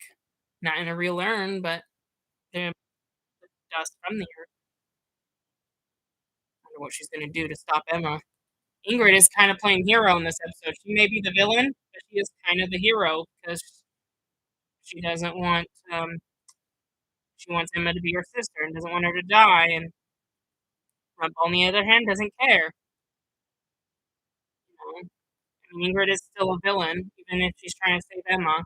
But you know, when Rumple's evil plan goes against your evil plan, they tend to be enemies. So you got evil versus good, frozen good. It's Elsa season.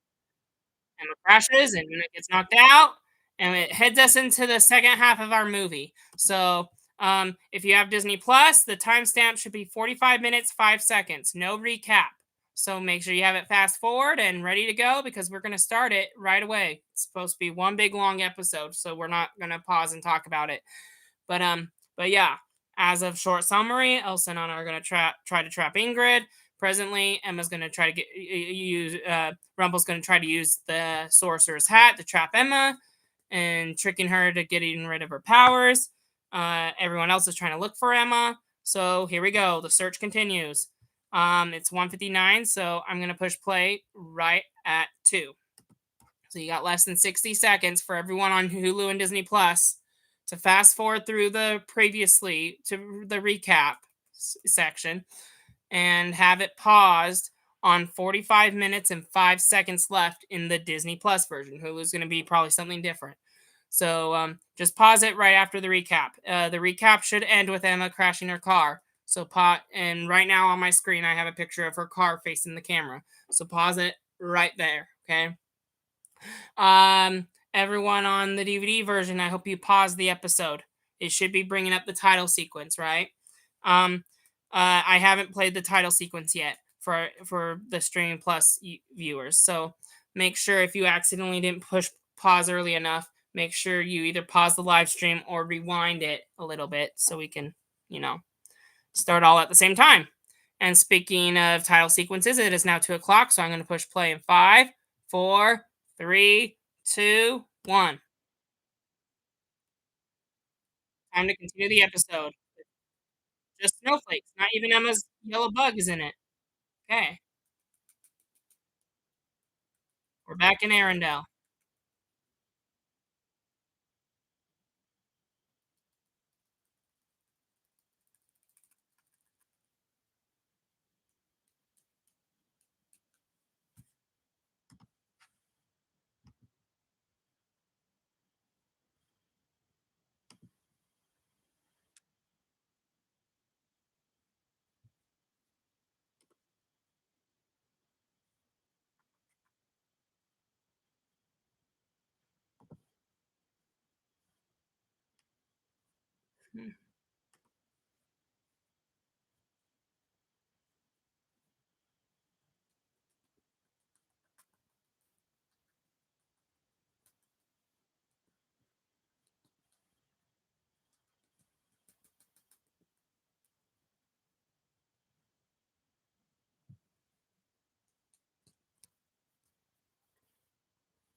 They put Anna back in jail, but it's all part of the plan to trap Ingrid. Except Ingrid cuffs on the ground.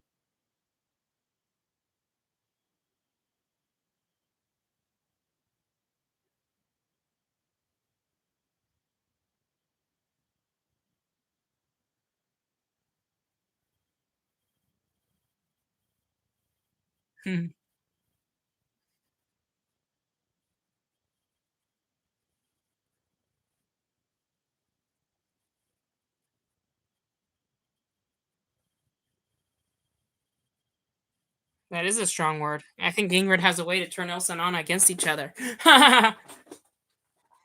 No more let it go for Elsa.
Emma just walks through the Snow Queen because she knows it's an illusion. Ingrid tried her best to stop Emma, but couldn't do anything about it. She's so upset right now. Now, as much as it pains me to say, you should never listen to the villain, never listen to Satan's tactics, never listen to the devil. But in this situation, you need to listen to the devil. You need to. There's a more like okay.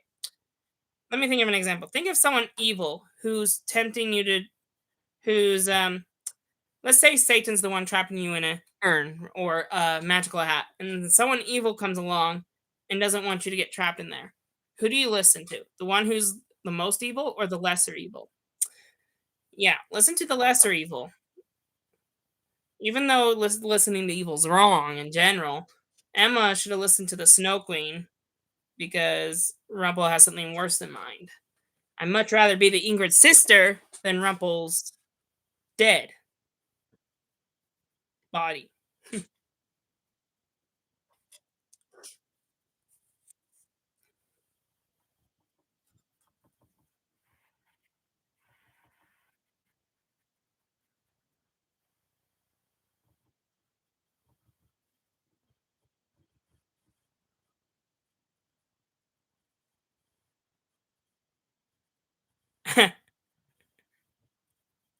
Well, they didn't know that she was the Wicked Witch, remember?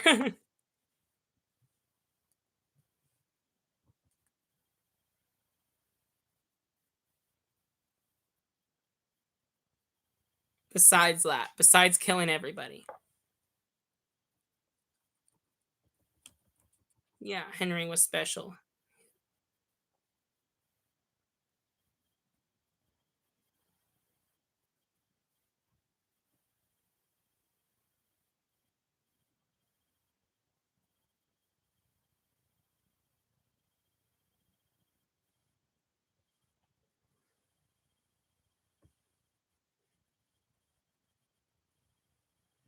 Being normal is not believing in fairy tales. I get that. Fairy tales are not real is normal. It's time to be special and believe in magic.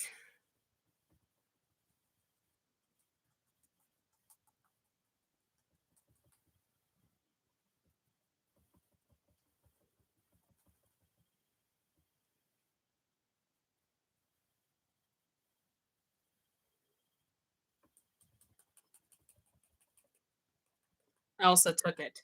She wanted to go find Emma on her own. Um, yeah, maybe Elsa can save Emma.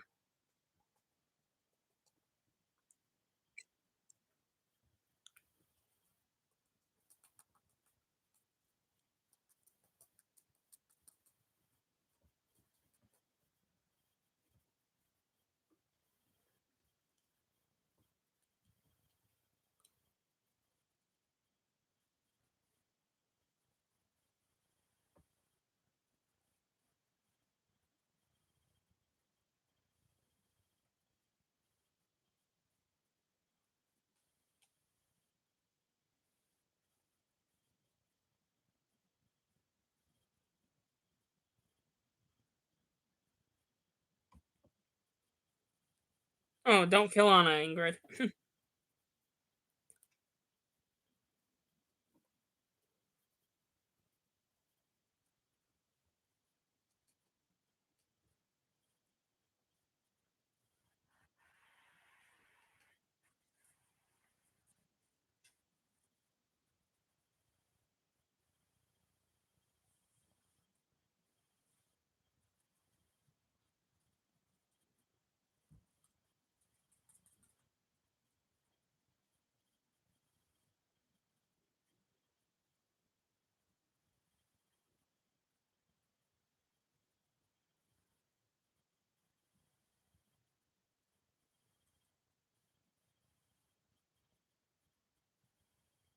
Mhm.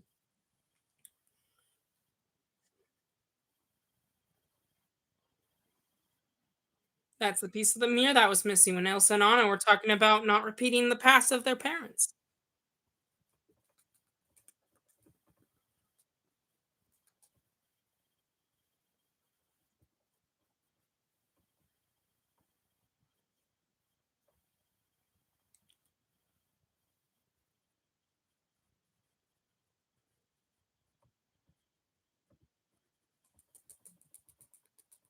Mhm. Took a whole lifetime for a king to cast a spell over an entire kingdom. But Ingrid just needs to put it on Anna, which doesn't take a whole lifetime.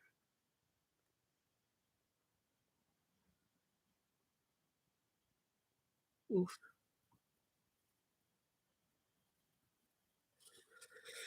So Anna, so in the story of the king, Ingrid is playing the king character where all she can see from her family is pain and sorrow. So she hates her family, and like the king, she's gonna cast a shattered sight spell that will make everyone in the kingdom or town turn evil on one another. And as we just witnessed, Emma did not get Hook's voicemail, so fortunately, no one's gonna stop her from going into that hat, that magical hat.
Hmm. I mean, in the 28 years they were cursed, Charming was married to Abigail, so I mean, yeah. Snow White slept with a merry man, and so now is Regina, so it's the same.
Yeah, Regina, listen to Snow White.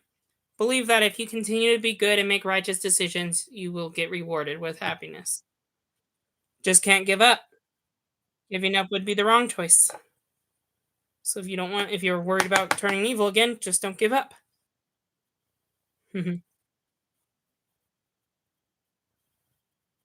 Hey, that looks like the Once Upon a Time book right there. Pull that out. Pull that out. That looks like a Once Upon a Time book there.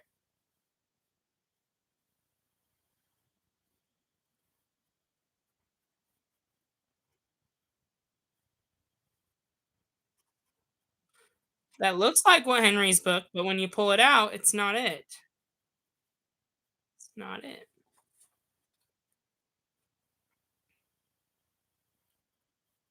Good question. Cat in the Hat. Read that book when I was a child. Oh well.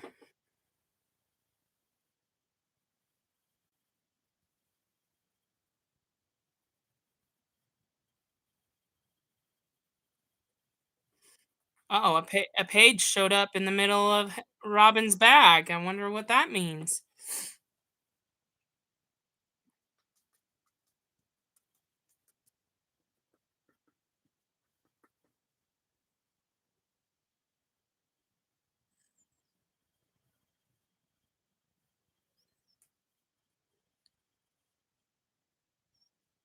Yeah, sometimes you just gotta wait and be patient, and then you'll be rewarded with good things.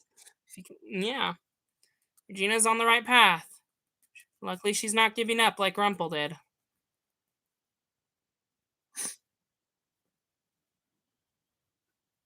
Speaking of Rumple,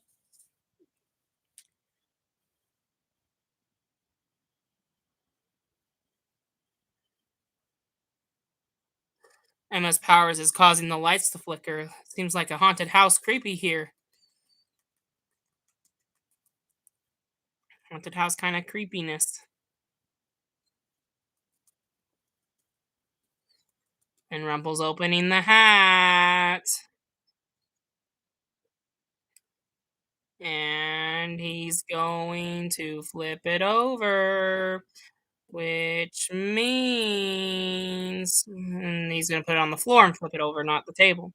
Which means once Emma opens those doors, off she goes into the hat like the princess. Emma, I wouldn't open those doors. Anyway, creepy. It's a little late for Halloween, though.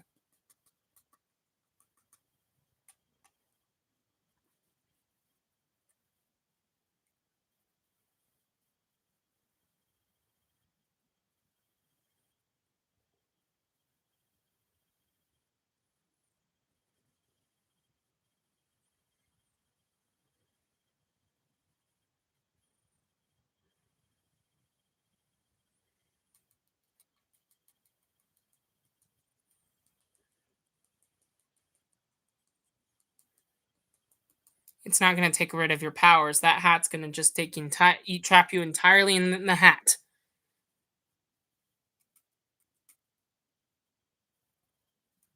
Um, Rumple, Ingrid is the villain, but you are too.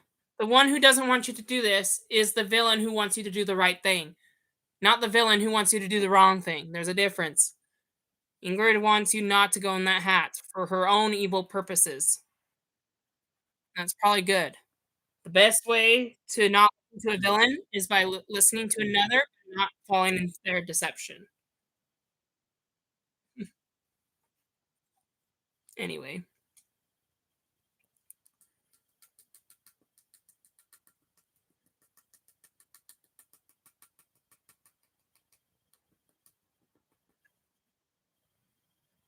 yeah, what would Rumple do?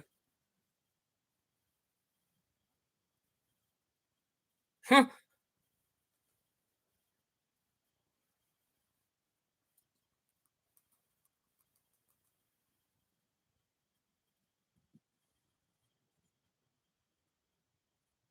Yeah, you married Belle, you sacrificed yourself to save the town, you looked for Neil, you did a lot of good things. Why are you evil now?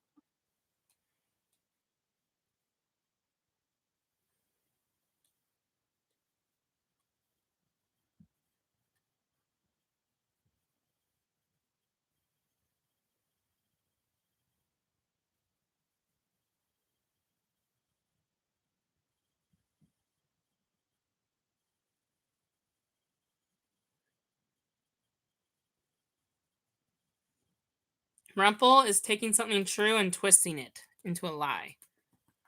It's true that he is a coward and he wouldn't go in there, but that's not why he wouldn't go in there. Really, he's a villain. He needs to stop deceiving people like Emma Swan here. One day these heroes are going to find out how evil he is and he's going to pay the price for it because all magic comes with a price and being evil comes with a price. And in this world, it's called punishment, jail time, community service, sometimes electrical chair death. But in Once Upon a Time, what will those consequences be? I mean, they do put villains in jail cells too, but there's also magical solutions. Like how Wicked Witch and Pan died by magic. Hook is just a little too short of saving him his life. Mhm. He's actually only a few feet away, but Rumple's stopping him. And Hook is tied to a fence.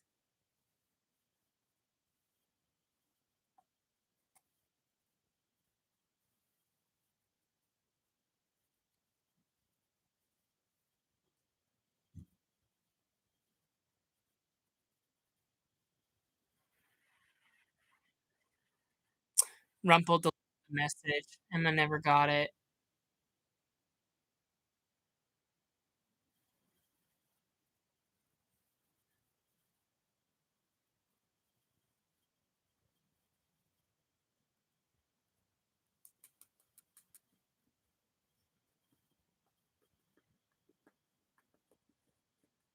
She's married to your grandson, Rumple. Don't do this. She's married to your son, who Yeah, she's married to your son. Killing her is like killing your son. Rumple's not the kind of father to kill his own children in law. When your child marries another, that person automatically kinda becomes your child too. Oh, door's locked, but Elsa has ice powers to unlock it. Rumple did not think that through. She could freeze herself through I mean, Rumple didn't check all the boxes. He took care of Hook and the heroes, but not Elsa. Remember, Anna's been cursed into the shattered sight, so she's gonna turn evil on Elsa in a second.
The plan didn't go through well. All the plan of locking Anna up so she can trap Ingrid failed. Remember when I said in the trailer to a sisterly betrayal would happen? Little did you think it would be Elsa and Anna, did you?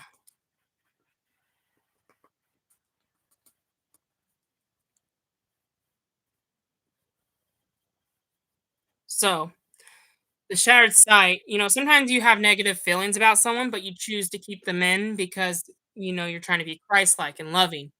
But the shattered sight brings them your most deepest, darkest emotions back into the light.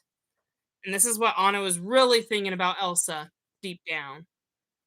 Not like she was evil, but Anna was nice enough not to express these feelings to Anna. I mean Elsa.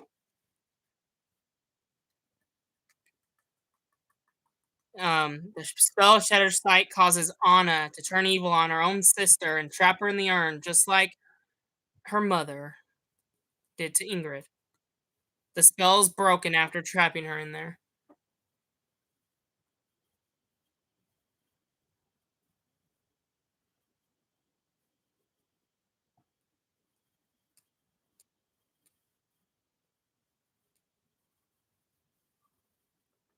Kristoff is here to save Anna's life because Ingrid never wanted Elsa trapped. She just wanted Elsa to freeze Anna to death. And because Elsa was not giving in to evil and Anna was the one giving in to evil, Ingrid almost choked Anna to death until Kristoff intervened. And now Ingrid's even more upset and decides to be a monster. So Elsa, who couldn't control her powers on accident, Ingrid's doing this on purpose. Remember when Elsa froze all of Arendelle and caused an eternal winter that went everywhere? Ingrid did that on purpose. Controlled of her powers, but froze Arendelle on purpose. And now we know what happened to Anna. She froze. She's not froze to death. She's just an ice statue. She does In this show, no one actually dies unless they break into pieces. So if your heart is frozen solid ice, you're still alive, unless you get shattered or melted.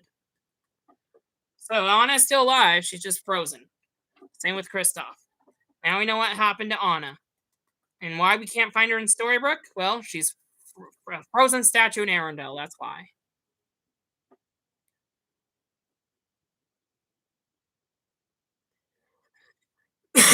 Ingrid has an ice sculpture that she used to carve Anna out of, and it tricked Elsa for a time in the Halloween episode, remember? But it wasn't Anna.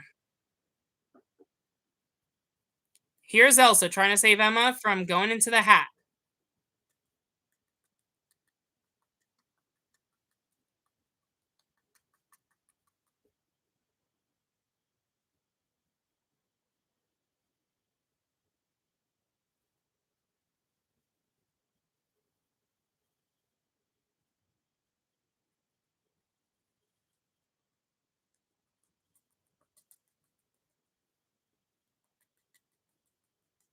Emma, don't open those doors. Don't do it.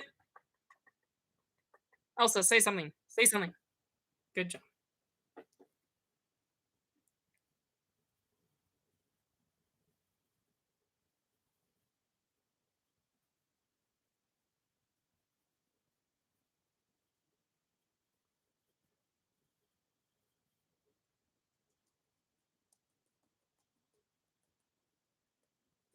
Yeah, Emma couldn't control her magic either.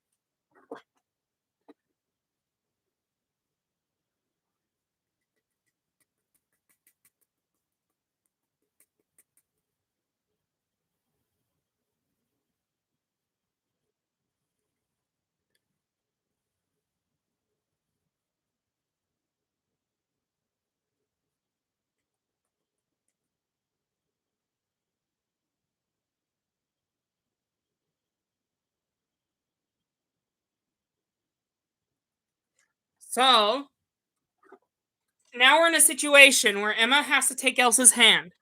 Remember when Ingrid did the same thing and Gerda refused? You think that do you think we've learned our lesson from the flashback? Think Emma will take her hand? Take her hand. That's better than going inside an urn or a hat. Curse broken. All she had to do was take Elsa's hand. Happy ending. She finally has control over her magic. Mhm. Yay! So we just learned that it wasn't just Anna's love that saved Elsa in Frozen movie. Elsa also had to love herself. After seeing Anna as a statue, that's probably what she did. She regretted what she did to Anna and and loved herself. That caused to That's a plot twist, right? You didn't think of that. Did you think of that in the Frozen movie? Did you think of that perspective? Did you think it was just Anna's love that saved Elsa's powers, or did you think Elsa also loved herself? You should, you should put that in the comments if anyone ever dares to. Even Rumple's disappointed that Emma controls her magic now.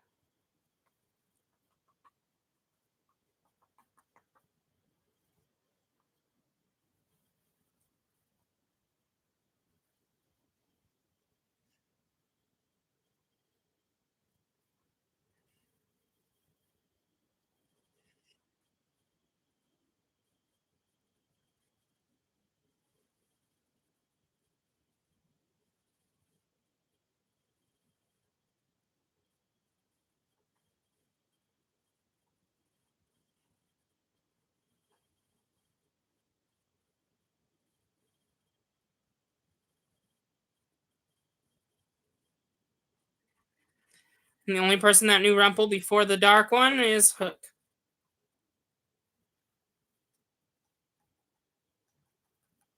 and that's Captain Hook.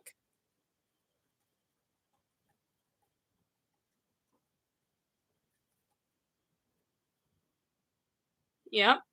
Hook is Rumple's oldest friend, and needs the heart of his oldest ally to cast the spell on the hat, and that would be Hook's heart. So now he's forced to do everything Rumple says.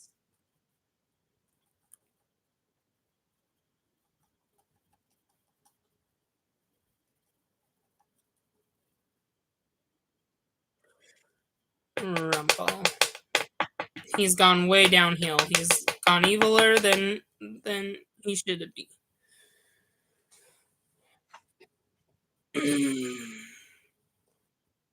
Huh. That's dark, even for Rumple.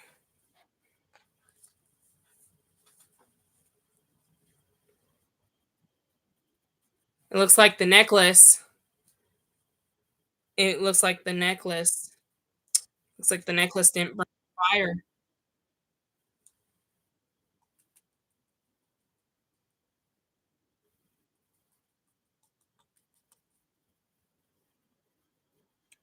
Rumple knows her because she's been to his palace before in with her sisters.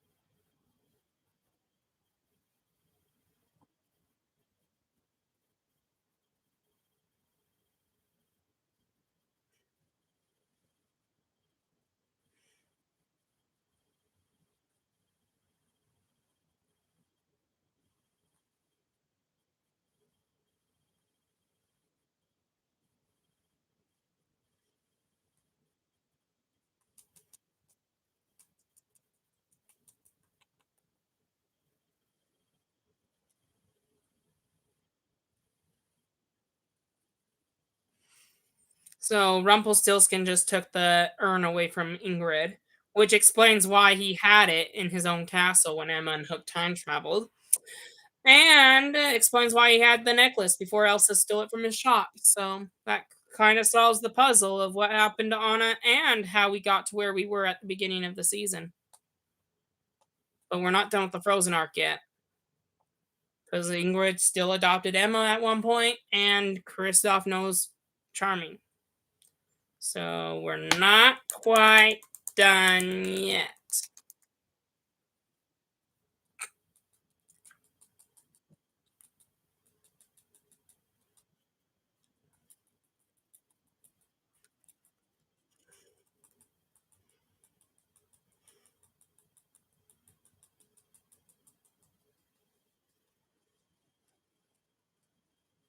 Hmm. Hook knows that Emma doesn't know, but Hook knows that Emma was going to be trapped inside the hat. And I bet Rumple used his heart to command him because remember, if someone has your heart, you can be controlled and you don't have agency. So Rumple probably commanded him to go pick up the hat. Hmm. Little does Emma know that Hook it has been forced by hand to work with Rumple. I hope Emma finds out and saves Hook from Rumple's control.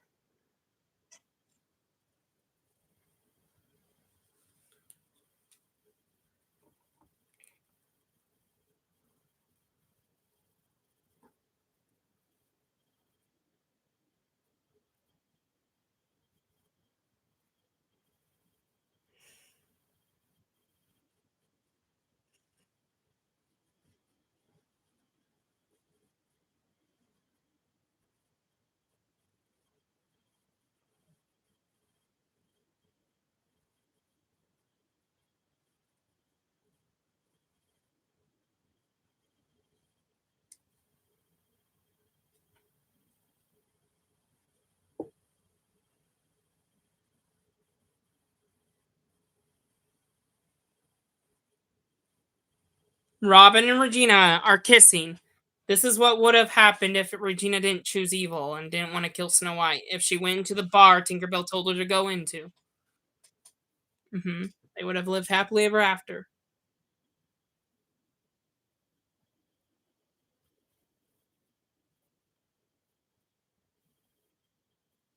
I know. Same page number, same history, just different.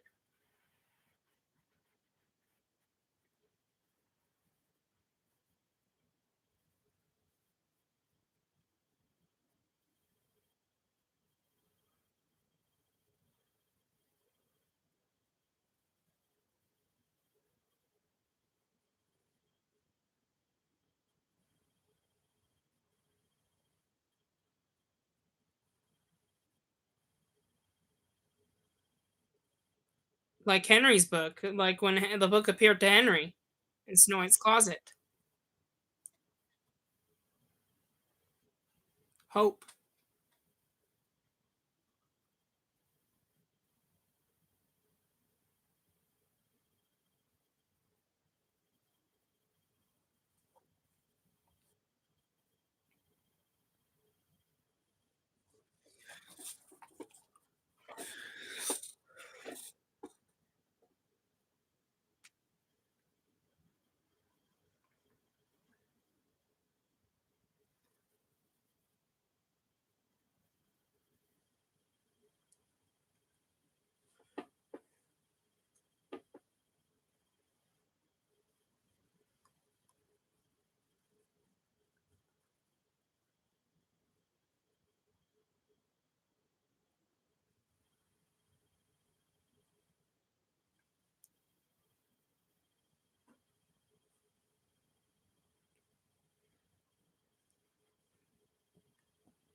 Ingrid and the apprentice are finally speaking again. And I told you the next time they spoke, the episode would be almost over. And we got 7 minutes left. So now you know it's the end of the episode. We're getting to the end. Started out within a conversation between the apprentice and it ends within a conversation between the uh Snow Queen and the apprentice. Also, I kind of got lost in thought, so that's the lack of commentary. But I was thinking about Robin and Regina and finding the author and stuff. And Regina, how Regina's complaining about how she's in the villain column and no matter how much she tries to be a good hero, she can't get her happy ending. I was thinking about that, and a thought occurred to me that if I was the author and I was talking to Regina, I would tell her that bad things happen to good people and good things happen to villains. The good things that happen to villains, usually often involve a hole in their heart. As soon as they get revenge or kill someone, they regret it right afterwards and they want to probably be good again. Versus when a hero makes the right choice and they face bad decision, when they get bad things happen to them, it's all part of trial to see if they will continue to be good or give up and turn evil. And so I just say trials are a part of life. And if you want a happy ending, you just got to work for it and continue facing your trials. And if you succeed, your happy ending will eventually come. It may take months, sometimes years, but as long as you don't give up, you will have a happy ending, is what I would have told her. And that's what I was thinking about as we kept watching and I didn't talk. So I'm sorry. Anyway, so yes, in an alternate reality, Regina did walk in the bar and they lived happily ever after. They didn't even come to the real world, you know? But unfortunately, that's just an alternate reality. And you know, as much as as much as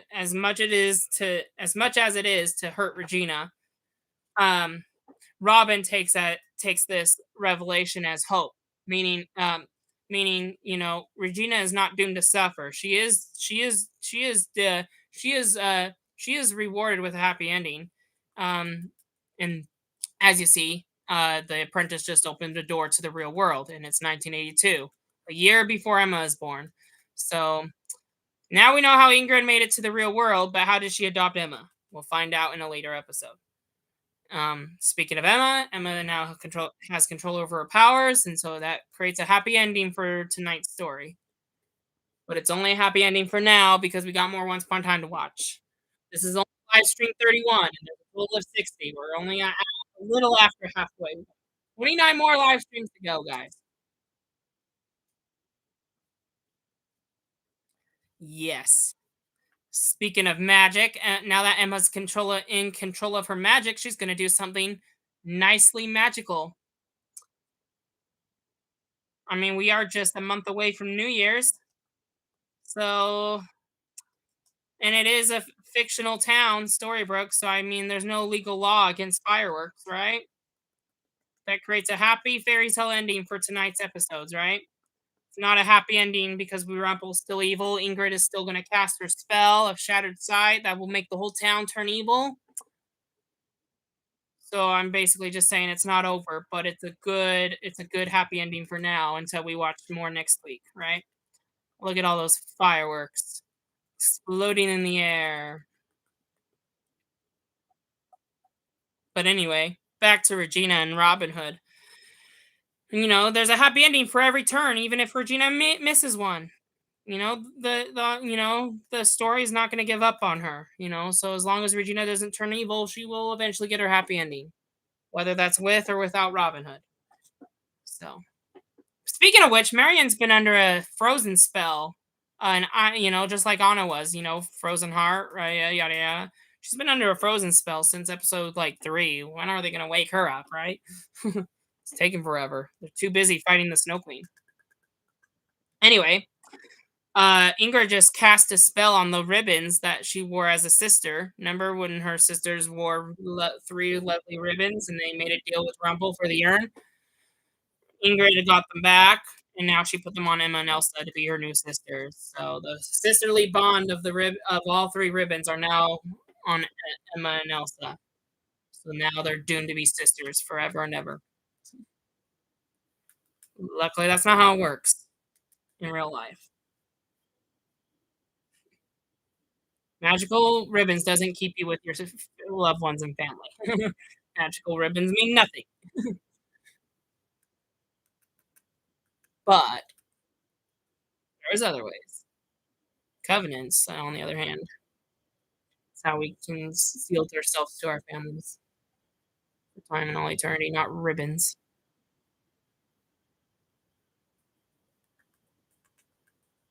This is an evil way to be sealed to your family. Have an evil Snow Queen put a ribbon on you, and you automatically become her sister.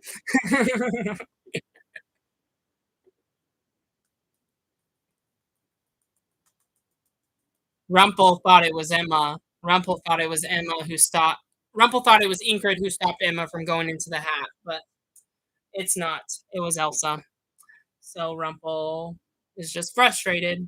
At least not at Ingrid. At least not Ingrid. And the spell's off. She's not earned anymore.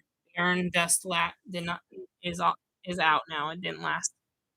Now she's free to go anywhere she wants to stop anyone who she wants to without Rumpel in the way. Don't underestimate the power of the Snow Queen. I hope Rumpel heeds to that warning because now she just cast the spell of Shattered Sight. Watch out, everyone! The curse is coming. Not the dark curse that makes you forget who you are. Different curse, but it's coming. That wraps up the episode. Whole cliffhanger, huh? It was a great happy ending, but short lived. Because now Ingrid is casting her spell. All right. Well. that wraps up. No Q&A tonight, everybody. No Q&A. So, just to recap that big long movie, right? Emma decided to go to Rumpel to control her magic. And instead of a controlling magic spell, Rumpel decides to trick her into trapping her in the hat. Luckily, thanks to Elsa, she doesn't go through with it, and everyone lives happily ever after. We found out it wasn't the love of Anna that saved Elsa, and it wasn't the love of Henry that saved Emma. It was the love of each other. And that's what caused Emma to control her magic, even if it meant killing Elsa, which it didn't. So now with Emma controlling her magic, um, we still need to stop the Snow Queen. But where I was going to go with this thought was now that Emma has controlled her magic, we can focus on finding Anna. But we still also have to stop the Snow Queen. So until next week, guys. Hopefully you have a great week and continuously great night for anyone who did stay up to watch. Yes, it is 2:45, so we did not end at 2:30, but we also didn't start till midnight, and I was trying to start at 11:50. You know how I like starting 10 minutes early. And then we found out at 12:10 that my live stream for Facebook wasn't working, so we stayed another 10 minutes late. 12:20. So since we didn't start till 12:20, I guess that means we're going to end at 2:50. 20 minutes late means we end 20 minutes late. So instead of 2:30, we end at 2:50. So we're going to end in 5 minutes, but boy, what a night it's been, huh? What a night it's been. Okay, well, again, go back, read my post. I'll send out the links momentarily. You might want to scroll down though, because once I send the links, it won't be the first post you see. But if you scroll down on my Once Upon a Time Oncers page or group chat, it will explain why I didn't go live earlier tonight. But now I made up for it. So we're not, no postponing. This is the live stream. I'm sorry for doing it in the middle of the night. Hopefully you have time, even with Thanksgiving in the way. Hopefully you have time to watch it this week. Again, not skipping Thanksgiving because of summer vacation. But anyway, I hope you have a great week. Happy Thanksgiving. But anyway, back to recapping the flashbacks. We found out Elsa and Anna found out Ingrid was evil, so they snuck into the east wing of the castle to find the urn that Ingrid hid, and they tried to trap Ingrid back inside it. And then we found out that Ingrid was already one step ahead of them. They failed, cast a shattered sight spell, and informed us on us as the audience on what that was. The spell that makes you turn evil on one another. It takes a loving bond of a family and tears it apart. Imagine like a covenant family, tearing apart, not keeping their covenants because of this spell. Anyway, this is the spell Shatter Sight. It makes you hate your family. It makes you pretty much hate anyone. Like sometimes a loved one can do something mean to you, and you choose with your own agency. You choose to love them for as they are, and not because of what they did to you. But deep down, sometimes you're tempted by that hate because maybe it's something so bad. Maybe they killed your dog. Maybe a family member killed somebody else you loved by accident. Or like something like more serious, not necessarily killing someone else you love, but like something serious where deep down you want to hate them, but you have like that still small voice telling you not to, to love everyone. Anyway, this Shatter Sight kind of takes that agency away of you loving them and forces you to hate them. So anyway, that's what the spell of Shattered Sight is, and she casted the spell on Anna, which caused Anna to trap Elsa in the urn. Ingrid did not think that through. She wanted Elsa to freeze Anna. Anyway, after trapping Elsa in the urn, Ingrid wanted to get revenge on Anna. Kristoff came to the rescue, though, and Ingrid decided to just freeze all of Arendelle instead. Yes, Anna's not breathing. She is technically dead, but she's also just frozen. And she's not, unlike Ingrid's sister, she's not shattered into pieces yet. So she hasn't passed on to the other side of the veil yet.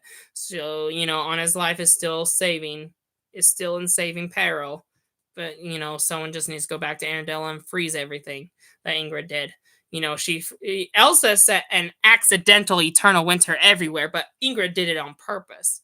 Everywhere in Arendelle, that is, not everywhere around the fairy tale world. We're not frozen in Storybrooke, are we? The real world is separate from the fairy tale world, but still, It's just Arendelle, all of Arendelle's world. But we found out in flashbacks that the Enchant Forest and Arendelle are connected, but the Enchant Forest is not frozen, so just Arendelle, I guess. But anyway, we also found out that Ingrid, made a deal with the apprentice on the hat and trying to find another sister. The apprentice went through with that deal, and he succeeded in that deal. We all know Emma ends up in the real world eventually, so he sends Ingrid to the real world. In return, Ingrid gives him the hat, and that's how the hat ended up in the sorcerer's mansion in the present, right? And Ingrid's now in the real world. So the last thing we need to see is how she adopted Emma and how she lost Emma at the same time. So that, and then also Kristoff and Prince Charming, how they knew each other before Anna came to the Enchant Forest. But anyway, having known how the show plays out, we're not going to find out the relationship between Kristoff and Charming really, but we will find out about Emma's childhood with Ingrid. And yeah, there's still more to come. So anyway, Frozen arc is not over yet, even if we already know what happened to Anna and everything got solved in the flashbacks. We still, we may have all the pieces to the puzzle, but there's still more Frozen to go in Storybrooke. Aside from Emma being adopted by Ingrid. But Anyway, that wraps up tonight's episodes of Once Upon a Time. It is now 2:50, so I will stop there. We recap the flashback and the present day. So as of next week, we will finally finish the Frozen arc on November 30th, Sunday, November 30th. So we started this month out with Frozen, and we're going to end it with Frozen. Don't worry. I know tonight, luckily I didn't postpone it again. I just decided to do it at midnight tonight. But last week I didn't do it at midnight. Last week I was still sick and I was okay skipping it. The last week, but not this week. So anyway, yes, feeling better now, obviously. If I didn't skip last week, we would have finished it tonight and I would have changed my profiles tomorrow. But because we didn't do the marathon last week, we have one more week of Frozen to get through still. So I'm sad to say, but one more week of Frozen, and then we'll finally move on to the next arc. I did say I finally did see Wicked for Good. It was good. Wicked for Good. It was good. That's kind of a funny sentence to say. It was weird because we had our Wicked Witch arc in October, and Wicked for Good wasn't out yet. So I was like, they should have done the Frozen arc first, but it was still out in theaters when this arc's. It just barely got out of theaters when this, when the Wicked Witch arc started, so it was probably still too early to bring Frozen into the show. So Frozen came out during the Neverland arc, and then it stayed in theaters during the hiatus, and then it came on DVD during the Wicked Witch arc. So anyway, probably we wanted to avoid spoilers, so maybe that's why they didn't do Frozen first. But they could have done something else before the Wicked Witch. But anyway, they didn't. So anyway, as much fun as it would have been to do Wicked Witch this month with the movie Wicked for Good coming out, right? We had to do it in October. But we did do Frozen right after we did start our Frozen arc right after Halloween, and now with Thanksgiving being this week, we're gonna end our Frozen arc next Sunday. However, I will say this. Technically, if I didn't get sick last week, we would have finished it before Thanksgiving, just like we finished the Wicked Witch arc before Halloween. So I thought that would have been pretty convenient. We also would have finished the second half of season 4. We would have finished the season right before Christmas if I didn't skip a week. So again, I'm sorry for that. But hey, we're still gonna finish the Sunday right after Thanksgiving. So tune in for that, which leads us to finishing season 4 right after Christmas, but before the New Year. So we're still getting maybe not the Frozen arc, but we're still getting the next arc finished before a holiday. So anyway, I think that's good because originally we were going to start season 5 before the New Year, which kind of felt a little weird to me. I think with a new year, it's best to start a new season when it's a new year, not before. So I think it was good that we skipped a week. But I'm glad I decided to go live at midnight tonight because because if we skipped this week, then we wouldn't finish season 4 before the end of the year. So anyway, I'm glad we didn't skip this week. But skipping last week kind of helped the schedule a little bit. Not really, because we're behind, but I like that. I when I was making the schedule for the second half of the series, I was a little bummed out about doing like 3 episodes before the new year, and then also not thinking about being sick. We were going to get through 6 episodes before the new year, which is only half of the half season arc. So anyway, I mean, there's nothing wrong with doing like half of the episodes before and then half of the episodes after the new year, but it still feels weird. When I start the new year, I'm happy to start with a fresh new arc and idea. So, anyway, works for me that we skipped the week I was sick, but not tonight. So, I'm glad I finally got this live stream done tonight and I'm ready to call it. So, anyway, thank you for joining me. Look forward to seeing you next week for the end of the Frozen arc. Links will be posted shortly after I end this live stream. Probably like an hour or something after. But because it always takes me a while to post the links when I'm done. I get so exhausted. I don't want to do that. I want to take a break before usually sending out the links. But all right. Anyway, God be with you till we meet again. Until next week. Bye, y'all.